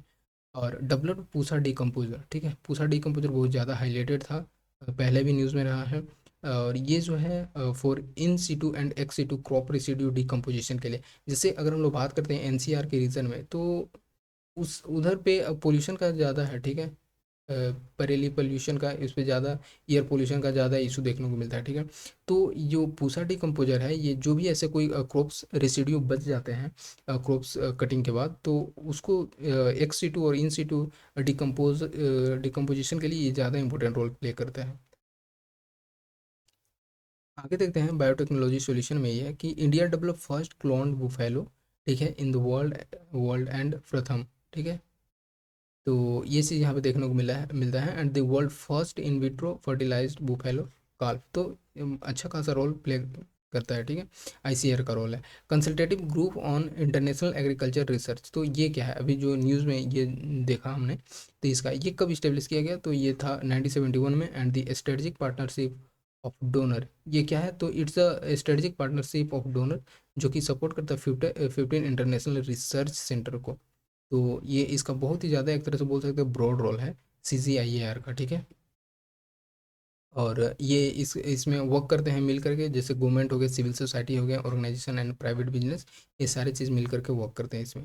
तो CGIAR जो है ये ग्लोबल रिसर्च पार्टनरशिप है फॉर फूड सिक्योर फ्यूचर के लिए। और ये डेडिकेट करता है ट्रांसफॉर्मिंग फूड और land and water system in a climate crisis. तो होता है ऐसे क्लाइमेट क्राइसिस सिचुएशन में ये सारी चीज़ पे फोकस करना इनका मेन, और रिसर्च करना CGIAR का काम हो जाता है, ताकि अब फूड सिक्योर फ्यूचर मतलब बेसिकली इससे रिलेटेड जो है उसको देखा जा सके। ये फोकस करता है 5 इम्पैक्ट एरियाज़ में, जैसे कि अगर हम लोग बात करते हैं इम्पैक्ट एरियाज, जैसे कि nutritional health and food security हो गया, poverty reduction, livelihoods and job पे, gender equality, youth and social inclusion पे, climate adaptation and mitigation, environmental health, biodiversity. तो इस तरह से हम लोगों ने देखा है एग्रीकल्चर का पूरा कंप्लीट हो गया। एंड नेक्स्ट वीडियो में हम लोग लाएंगे माइनिंग एंड इंडस्ट्री। आज थोड़ा सा ज़्यादा हो गया, नहीं तो मैं इसको इसी में इंक्लूड कर लेता, ये थोड़ा छोटा ही टॉपिक है। तो इसमें हम लोग नेक्स्ट वीडियो में 2-3 टॉपिक इंक्लूड कर लेंगे एक ही वीडियो में। सो होप आपको अच्छा लगा होगा एंड आई थिंक अगर आप इस चैनल पर न्यू है तो इसको सब्सक्राइब कर सकते हैं एंड अपने फ्रेंड तक शेयर कर सकते हैं। सो थैंक यू, मिलते हैं नेक्स्ट वीडियो में और उसमें हम लोग कवर करेंगे माइनिंग एंड इंडस्ट्री। और आई थिंक दो वीडियो में और हम लोग पूरी तरह से PT 365 जो इकोनॉमी का है उसको हम लोग कवर कर लेंगे। तो लेट्स सी। तो थैंक यू, जय हिंद।